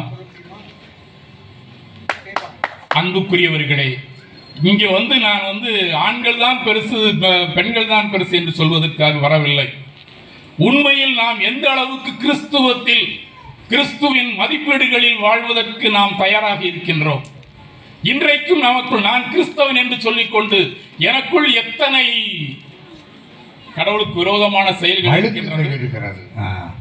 நான் கிறிஸ்தவன் தானா, பெயரளவில் தான் நான் கிறிஸ்தவனாக இருக்கின்றேனா என்பதை எல்லாம் நமக்குள்ளேயே நாம் கேட்டு பார்த்தோம் என்று சொன்னால் உண்மையிலேயே நான் வெட்கப்பட்டு தான் போக வேண்டும். அந்த அளவுக்கு என்னிடத்தில் இந்த உலக பிரகாரமான வாழ்க்கையை இருந்து கொண்டுதான் இருக்கிறது. எனவே இந்த வேளையில் நாம் விசுவாசத்தில் உறுதி உள்ளவர்களாக, அதாவது அன்பு சகோதரர் அவர்கள் சொன்னார்கள், எபிரேயர் 1ஆம் அதிகாரம் 1 வசனம், அதாவது கண்ணுக்கு தெரியாதது நடக்கும் என்று தெரியாது, ஆனாலும் நடக்கும் என்கின்ற நம்பிக்கையோடு இருப்பதுதான் விசுவாசம். நாம் அப்படி இருக்கின்றோமா என்கின்ற கேள்வியை நம் ஒவ்வொருவருக்குள்ளேயுமே நான் எழுப்பிக் கொண்டு நாம் ஒவ்வொருவரும் உண்மையான விசுவாசிகளாக வாழ்ந்திட கேட்டுக்கொண்டு இந்த நல்ல வாய்ப்புக்கு நன்றி கூறி விடைபெறுகிறேன். நன்றி, வணக்கம். சில செய்திகளை ஆழமாக சொன்னார். ஒரு சின்ன தீர்ப்பு, ரொம்ப பேசலை. ஒரு கிறிஸ்தவ பாதிரியார் ஒருத்தர், அவர் ஒரு வீட்டுக்கு போயிருக்கிறார். போகும்போது வீட்டில் போன உடனே அவங்க நம்ம வீட்டம்மா ஃபேனை போட்டிருக்காங்க, டீ கொண்டு வரேன்னு உள்ளே போயிருக்கிறாங்க. போயிட்டு அவருக்கு டீ கொடுத்துருக்காங்க. டீ குடிச்சிட்டு அந்த பாதிரியார் வீட்டுக்கு போயிட்டார். அவர் போயிட்டார். போன பிறகு பார்த்தா மேஜையில் வச்சுருந்த 6000 ரூபா பணத்தை காணும். இந்த 6000 ரூபா பணம் அந்த வீட்டு வாடகைக்காக பக்கத்து வீட்டிலேருந்து கொண்டு வந்து கொடுத்தது. அந்த பணத்தை அதில் வச்சுருந்துருக்காங்க. இந்த பணத்தை காணும். அந்த சாமியார் போகும்போதெல்லாம் திருட்டு சாமியார், திருட்டு சாமியார், திருட்டு சாமியார் என்று சொல்லிக்கொண்டே இருப்பார்கள். ஒரு நேரம் அந்த வீட்டில் ப்ரேயர் பண்ணுறதுக்காக, ஜெபம் பண்ணுறதுக்காக ஒரு பாதிரியாரை தேடி போகும்போது அவர் இந்த பாதிரியாரை கூப்பிட்டு போங்க அப்படின்னு சொல்லும்போது, இல்லை வேண்டாம், அவர் திருட்டு சாமியார், என் வீட்டிலேருந்து 6000 ரூபா பணத்தை திருடிக்கிட்டார். அவர் வீட்டுக்கு வந்த பிறகு நான் வீடு பூரா சல்லடை போட்டு தேடினேன், அந்த ரூபாயை காணும், அவர் தான் திருடியிருக்காருன்னு. உடனே அந்த பாதிரியார் அவரை கூப்பிட்டு, இவங்க சொல்கிறது உண்மைதானா, இவங்க வீட்டுக்கு நீங்கள் போனீங்களா, 6000 ரூபாய் எடுத்தீங்களான்னு கேட்கும்போது அவர் சொன்னார், போனது உண்மை, அந்த அம்மா ஃபேனை போட்டது உண்மை, டீ கொண்டு வர போனது உண்மை, உள்ளே போன பிறகு அது 6000 ரூபா அந்த மேஜையில் இருந்ததும் உண்மை. அது பறந்து கீழே விழுந்தது. நான் அதை எடுத்து அவங்க வீட்டில் உள்ள பைபிளுக்குள்ளே வச்சேன். பைபிளில் அட்டையை திறந்து உள்ளே வச்சேன். 1 வருஷம் ஆயிட்டு, இன்னமும் நான் என்ன திருடன்னு சொல்லிக்கிட்டு இருக்காங்களே. அந்த அம்மா அந்த பைபிளை இன்னைக்கு வரைக்கும் திறந்தே பார்க்கல. திறந்து பார்த்துருந்தாங்கன்னா அந்த 6000 ரூபா பணம் அங்கே இருக்குது அப்படிங்கிறது தெரிஞ்சிருக்கும்னு சொன்ன உடனே அந்த அம்மா போய் பார்த்துட்டு சொல்லிச்சான், உண்மை, ஆமாம், அந்த சாமியார் சொன்னது தான் உண்மை, நான் தான் கவனிக்கலைன்னு. ஒன்று இவர் சொல்லியிருக்கிறாரு, அவர் திருட்டு சாமியாரில், நீ தான் திருட்டு கிறிஸ்தவள், நீ திருட்டு கிறிஸ்தவள்னு சொல்லிக்கிட்டு பாசாங்கு போட்டுவிட்டு தினமும் பைபிளை தூக்கிட்டு அலைஞ்சிக்கிட்டு இருக்கிற. யோசிச்சு பாருங்க. அன்றைக்கி ஒரு பாதிரியார், இன்னொரு ஐயர் வாழ்க்கை சேகர குருவிட்ட ஒரு 2 பேர் வந்திருக்கிறாங்க. புருஷன், மனைவி, 3 பேர். மனைவி, அவருடைய மகனையும் கூட்டிகிட்டு என் மகனுக்கு கல்யாணம் வச்சுருக்குறோம். அப்படியா, உங்கள் மகனை நான் ஒரு நாளும் பார்த்தது இல்லையே, உங்களை பார்த்துருக்கேன் சர்ச்சில், உங்கள் மகனை திருவிருந்தோட கூட நான் பார்த்தது இல்லையே அப்படின்னோடனே அந்த பையனை பார்த்துருக்காரு. திருவிருந்தில் கூட நான் உங்களை பார்த்தது இல்லையே அப்படின்னோடனே அந்த பையன் சொல்லியிருக்கான், திருவிருந்துன்னா என்ன, இந்த அப்பமா அப்பளமா என்னமோ கொடுப்பீங்களா தான் அப்படின்னு இருக்கான். எனக்கு இப்படி கோயிலுக்கெல்லாம் வரமாட்டீங்களா அப்படின்னோடனே அந்த பையன் சொல்லியிருக்கான், எனக்கு இதிலெல்லாம் உடன்பாடு இல்லைங்க. உடனே இவர் சொல்லியிருக்காரு சேகரகுரு, எனக்கும் உனக்கு திருமணம் செய்து வைப்பதிலே உடன்பாடு இல்லை, எங்கேயாவது ரிஜிஸ்டர் ஆஃபீஸில் போய் கல்யாணம் பண்ணிக்கன்னு இருக்காரு. உடனே அப்பா எந்திரிச்சிருக்காரு, எவ்வளவு பணம் வேணும், எவ்வளவு பணம் வேணும், அவனுக்கு கல்யாணத்தை நல்லபடியாக செஞ்சு வைங்க அப்படின்னு. இதுவா கிறிஸ்தவம்? கிறிஸ்தவம் என்பது பேரளவு வாழ்வதில்லை, உண்மையிலே பேருக்காக வாழ்வதும் இல்லை. ஒரு நல்ல விசுவாசம் வேணுங்கிறதுக்காகத்தான் இந்த வாதம். இந்த வாதத்தின் நோக்கம் ஆண்களா பெண்களா என்று அறிவதுக்கு அப்பால ஒரு விஷயம் இருக்கு, ஞானம், பைபிள் ஞானம். நம்மளுக்குள்ள விதைக்கப்படணும் அப்படிங்கிற நோக்கத்தோடு தான் இந்த விஷயத்தை பேசுகிறோம். சரி, நம்ம பட்டிமன்றத்துக்குள்ளே நேரடியாக வந்துடுவோம். சில செய்திகளை பேசுகிறேன். என் தம்பி 5 வயசாக இருக்கும்போது, அப்போல்லாம் எங்கள் வீட்டில் வந்து கொஞ்சம் கஷ்டப்பட்ட குடும்பம். எங்கள் வீட்டுக்கு யாராவது விருந்தாளுக்கு வந்தாங்கன்னா ஒரு கலர் பாட்டில் கொண்டு வர, யாருக்காவது கலர் வாங்கி கொடுப்பாங்க எங்கள் அம்மா. அந்த ஆள் வந்து கலர் பாட்டில் முழுசாக குடிக்க மாட்டார், பாதி குடிச்சிட்டு பாதி வச்சிருவார். அவர் போன உடனே நானும் என் தம்பியும் அடித்து பிடிச்சி அந்த கலரை குடிக்கணும்னு சொல்லி சண்டைக்கு போவோம். 2 பேரும் ஆளுக்கு. இந்த அளவுக்கு நாங்கள் வந்து எங்கள் ஒரு வறுமைப்பட்ட கஷ்டப்பட்ட குடும்பம். இப்படி கலர் குடிக்கிற பழக்கம் உண்டு. ஒரு நாள் எங்கள் அப்பா என்ன செஞ்சிருக்காரு, இந்த தோட்டத்துக்கு மருந்து இதை அடிக்கிறதுக்காக ஒரு கலர் பாட்டிலில் ஒரு மருந்தை வாங்கி வச்சிருக்கிறார், விஷம். அதை வாங்கி என் தம்பி என்ன செஞ்சான், கலர்னு நினச்சி குடிச்சிட்டான். குடித்த உடனே அவனை கொண்டு போய் எங்கள் ஊரில் தேன்மணின்னு ஒரு ஆஸ்பத்திரி இருந்தது. அந்த ஆஸ்பத்திரியில் தான் விஷத்துக்கு பார்ப்பாங்க. அந்த ஆஸ்பத்திரியில் கொண்டு வந்து சேர்த்தாங்க. அவன் வயிற்றெல்லாம் க்ளீன் பண்ணி போட்டாங்க. 3 நாள் தண்ணியும் குடிக்கக்கூடாது, சாப்பிடவும் கூடாது. 3 நாளாக என் தம்பி தண்ணியும் குடிக்கக்கூடாது, சாப்பிடவும் கூடாது. அவன் கொலைப்பட்டினியாக படி கிடக்கான். எங்கள் சித்தப்பா வீட்டில் என்னை கொண்டு வந்து விட்டுட்டாங்க. நான் எங்கள் சித்தப்பா வீட்டில் இருந்துக்கிட்டு எங்கள் அம்மா நீங்கள் சித்தி கேட்டாங்க, நான் உனக்கு சாப்பாடு கொண்டு வரேன்னு எங்கள் அம்மாட்ட சொல்லும்போது எனக்கு வேண்டாம், என் பையன் சாப்பிடாத போது நானும் சாப்பிட மாட்டேன், நானும் தண்ணி குடிக்க மாட்டேன்னு சொல்லி, இது வந்து சத்தியமான உண்மை. 3 நாளாக என்னுடைய தாயார் தண்ணியும் குடிக்கலை, சாப்பிடவும் இல்லை. என் தம்பிக்கு என்றைக்கு சாப்பாடு கொடுக்கப்பட்டதோ அன்றைக்கி தான் எங்கள் அம்மாவும் சாப்பிட்டாங்க. இதுதான் உண்மை. இதிலிருந்து நான் தெரிஞ்சுக்கிட்ட விஷயம் வந்து, வாழ்க்கை என்பது 5ஆம் வாய்ப்பாடு மாதிரி சுலபமாக இருக்கணும், சுவாசம் மாதிரி சுகமாக இருக்கணும்னு நினைக்கிறது ஆண்கள். ஆனால் பெண்கள் சில தியாகத்தை செய்கிறாங்களா அப்படின்னா செய்கிறாங்க. முன்னால் தொங்கும் கடையில் வாழைப்பழம், அதை யாரும் போய் கேட்க மாட்டாங்க, வாங்க மாட்டாங்க. உள்ளார ஒழிச்சு வச்சுருப்பான் சிகரெட்டு, அதை கேட்டு வாங்கிட்டு போவாங்க. நல்லதை விட தீயதை பற்றி கொள்ளுகின்ற இயல்பு பெண்களை விட ஆண்களுக்கு கொஞ்சம் அதிகமாக இருக்கிறது அப்படின்னு கருதுறேன். அன்றைக்கி ஒரு பையன் சிகரெட்டு பிடிச்சிட்டு இருக்கான், அவங்க அப்பா பார்த்துக்கிட்டு இருக்காரு. என்னங்க அந்த சிகரெட்டு பிடிக்கானது உங்கள் பையன் தானே? ஆமாம், என் பையன் தாங்க. சிகரெட்லாம் பிடிப்பானா? இல்லைப்பா, தண்ணி அடித்தா சிகரெட்டு பிடிப்பாங்க. எங்க உங்கள் முன்னாலே சிகரெட்டு பிடிக்கானே கேட்கக்கூடாதா அப்படின்னு கேட்டுருவேன், எவ்வளோ தரமாட்டாங்கார். அப்பா வட்டமாக புகை விட்டார்னா பையன் மாவட்டமாக புகை விடுவான். நல்ல முன்மாதிரிகளாக ஆண்கள் இருக்கிறார்களா என்பது ஆராய்ச்சிக்குரியது. பிள்ளைகளே, உங்கள் பெற்றோருக்கு கீழ்ப்படியுங்கள். பெற்றோர்களே, உங்கள் பிள்ளைகளுக்கு நல்ல முன்மாதிரியாக இருங்கள் என்று வேதாகமம் சொல்லுகிறது. 1000 ரூபா கொடுப்பாங்க அந்த தகப்பன்ட்ட பையன். 1000 ரூபா கொடுப்பான். எதுக்குடா? கொடுன்னா கொடுப்பாங்க. கொடுக்க முடியாதான்ட்டார். வேற எதுக்கு பெத்தாங்க? தெரியாமல் பெத்துட்டோம்டா, இனிமே அந்த சோழி வச்சுக்கிட்டாதீங்க. எனக்கு தெரிஞ்ச குடும்பத்திலேருந்து ஒரு செய்தி, உண்மை சம்பவம், பொய் சொல்லலை. எனக்கு தெரிஞ்ச குடும்பம், தகப்பன் தாய் 2 பேருமே நல்ல கிறிஸ்தவ குடும்பம். 2 பொம்பளை பிள்ளைங்க. மூத்த பிள்ளை ஓடி போயிட்டான். ஒருத்தனை லவ் பண்ணி கல்யாணம் முடிச்சுட்டு ஓடி போயிட்டான். இந்த 2வது பெண்ணுக்கு கல்யாணமே நடக்கலை, ரொம்ப கஷ்டப்பட்டது.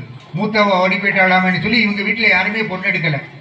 கடைசியில் உண்மையை சொல்லி ஒரு தூரத்தில் ஒரு சொந்தத்தில் ஒரு பொண்ணு ஒரு பையன் இருந்தால் அந்த பையனை கூப்பிட்டு வந்து கல்யாணம் முடிச்சுட்டாங்க. கல்யாணத்தன்னைக்கு ஊரே கலகலன்னு இருக்குது. கல்யாண மண்டபம்லாம் அப்படியே சந்தோஷமாக இருக்குது. ஒரு பக்கம் ஆண்கள் சிரிச்சுக்கிட்டு இருக்காங்க, ஒரு பக்கம் பெண்கள் சிரிச்சுக்கிட்டு இருக்காங்க. அங்கிட்டு இங்கிட்டும் சின்ன பிள்ளைய ஓடிக்கிட்டு விளையாண்டுக்கிட்டு இருக்கு. வாழை மட்டையை போட்டு உருட்டிக்கிட்டு இருக்கான், ஒருத்தன் சேரை போட்டு உருட்டிக்கிட்டு இருக்கான். எல்லாம் சந்தோஷம். சமையலுக்கு எல்லாரும் காய்கறி நெருக்கிட்டு இருக்காங்க. ஒரு மூலையில் இந்த மணப்பெண்ணின் தாயார் அழுதுகிட்டு உட்காந்துருக்கான். அப்படின்னு அழுதுகிட்டு இருக்கான். இந்த தகப்பனார் போறாரு, போய் ஏம்மா என்னம்மா அப்படிங்கிறாரு. என்னம்மா அப்படின்ட்டா. பக்கத்துல இருந்து ஒரு பெரியவர் அவர் வந்து நின்றுக்கிட்டு, மாப்பிள்ளை அது வேற ஒன்றும் இல்லை அப்படின்னாரு. உனக்கு மூத்த பொண்ணு அப்படின்னாரு. மாமா எதை பற்றி வேணாலும் பேசுங்க, அதை பற்றி பேசாதீங்க அப்படின்னா. மாமா போயிட்டாரு. இவன் அழுதுகிட்டு இருக்கான். தகப்பனார் இங்கிட்டு நடந்தாரு, அங்கிட்டு நடந்தாரு, இங்கிட்டு நடந்தாரு, அங்கிட்டு நடந்தாரு. ஒன்றுமே ஓடலை. மறுபடி கொஞ்ச நேரம் கழிச்சு வந்தார். ஏய் என்ன அவளை கூப்பிடணுமா? கூப்பிடு, போய் கூப்பிடுங்கல்ல, கூட்டுவா அப்படின்னாரு. இந்த அம்மா மெதுவாக ஒரு வார்த்தை சொன்னாங்க, நீங்களும் வாங்கன்னாங்க. இவருக்கு ஒன்றும் ஓடலை. அப்படின்னாரு இப்படின்னாரு யோசிச்சு பார்த்தாரு. கல்யாணத்தன்னைக்கு பொண்டாட்டி எழுந்துகிட்டு இருக்கா. சரி கழுத கூப்பிட்டு தொலைவோம்னு சொல்லிட்டு, நான் வெளியே தான் நிற்பேன், நீ தான் உள்ளே போகணும் அப்படின்னு சொல்லி கூப்பிட்டு போயிட்டேன். நேர ஒரு ஆட்டோவில் போய் இறங்குறாங்க. அவன் என் ஊரே கூட்டிகிட்டு இருக்கேன், என் தங்கச்சிக்கு கல்யாணம் அப்படி சொல்லிட்டு அவன் அடுப்பில் வேலை செஞ்சுக்கிட்டு இருக்கான். ஒரு சின்ன பிள்ளை ஓடி போய் வீட்டுக்குள்ளே போய் சொல்லிட்டு உங்க அம்மாவும் அப்பாவும் ஆட்டோவில் வராங்கடோய் அப்படின்னு.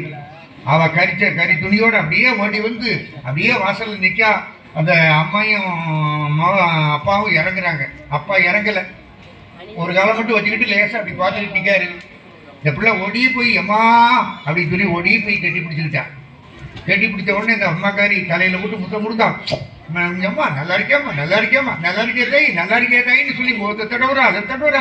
அப்படியே ரெண்டு ஒரு தாயும் மகளும் சாயிச்சுக்கிட்டு இருக்கும்போது சடக்குன்னு தாய்க்காரி அப்படி நம்பிக்கிட்டு, ஏம்மா தங்கச்சி கல்யாணம் வச்சிருக்குமா, வாமா அண்ணா. உடனே இவ சொன்னா, வீட்டுக்குள்ளே வந்து சொல்லுங்கம்மா. இந்த தாய்க்கு மனசு இல்லை, வீட்டுக்குள்ளே போகிறா, லேசாக போகிறா. அப்பா நீங்களும் வாங்கப்பா அப்படிங்க அன்ட்டு அவர் இப்படி நிற்காரு. வீட்டுக்குள்ளே போன உடனே, ஏம்மா தங்கச்சி கல்யாணம் வச்சிருக்குமா அப்படின்னு சொன்னான். அவங்ககிட்டையும் ஒரு வார்த்தை அப்படிங்க, கட்டின சேலையோட வா அப்படின்னு சொல்லி சொன்ன கூட்டு போனானே, அந்த பையனும் கட்டின சேலையை தவிர வேற சேலை எடுத்து கொடுக்கல. அந்த பையனும் பக்கத்தில் அப்படி நிற்கான், அப்படி பார்த்துட்டு நிற்கான். இவளுக்கு அவனை கண்டாலே பிடிக்கல. வீட்டில் பிள்ளை மாதிரி பழகிட்டு நம்ம பிள்ளையை ஏமாற்றி இழுத்துட்டு வந்துட்டானே, இந்த பையனை பார்க்கவே கூடாதுன்னு நினைக்கிறா. இருந்தாலும் வேற வழியே இல்லை. இந்த பையனை ஒரு வார்த்தை சொல்லணுமேங்கிறதுக்காக நீங்களும் வாங்க அப்படின்னு ஒரு வார்த்தை சொன்னான். ஒன்று அந்த பையன் சரின்னு கேட்கல. அதெல்லாம் கூப்பிட்றவங்க கூப்பிட்டா வரலாம் அப்படின்னு சொன்ன உடனே இங்கே அவர் தகப்பனாரு குறி வைக்கான். அவர் தகப்பனாரு என்ன சொல்ல, எல்லாரும் வந்துருங்க எல்லாரும் வந்துருங்க அப்படின்னு சொல்லிட்டு தகப்பனாரு போயிட்டார். மறுநாள் ஊரே இவன் வந்து கிறிஸ்தவ கல்யாணம், ஊரே கூடி திருமணம் நடக்கிறது. இந்த பையன் வேறு மாற்று மதத்தை சேர்ந்தவன், அதனால் கோயிலுக்கு வரல, மண்டபத்துக்கு போயிடுவோம்ட்டான். கோயிலில் கல்யாணம் முடிஞ்சு 11 மணிக்கு மண்டபம். மண்டபத்துக்கு ஒரு ரிக்ஷாவில் ஒரு பெரிய குத்துமணி எடுத்துக்கிட்டு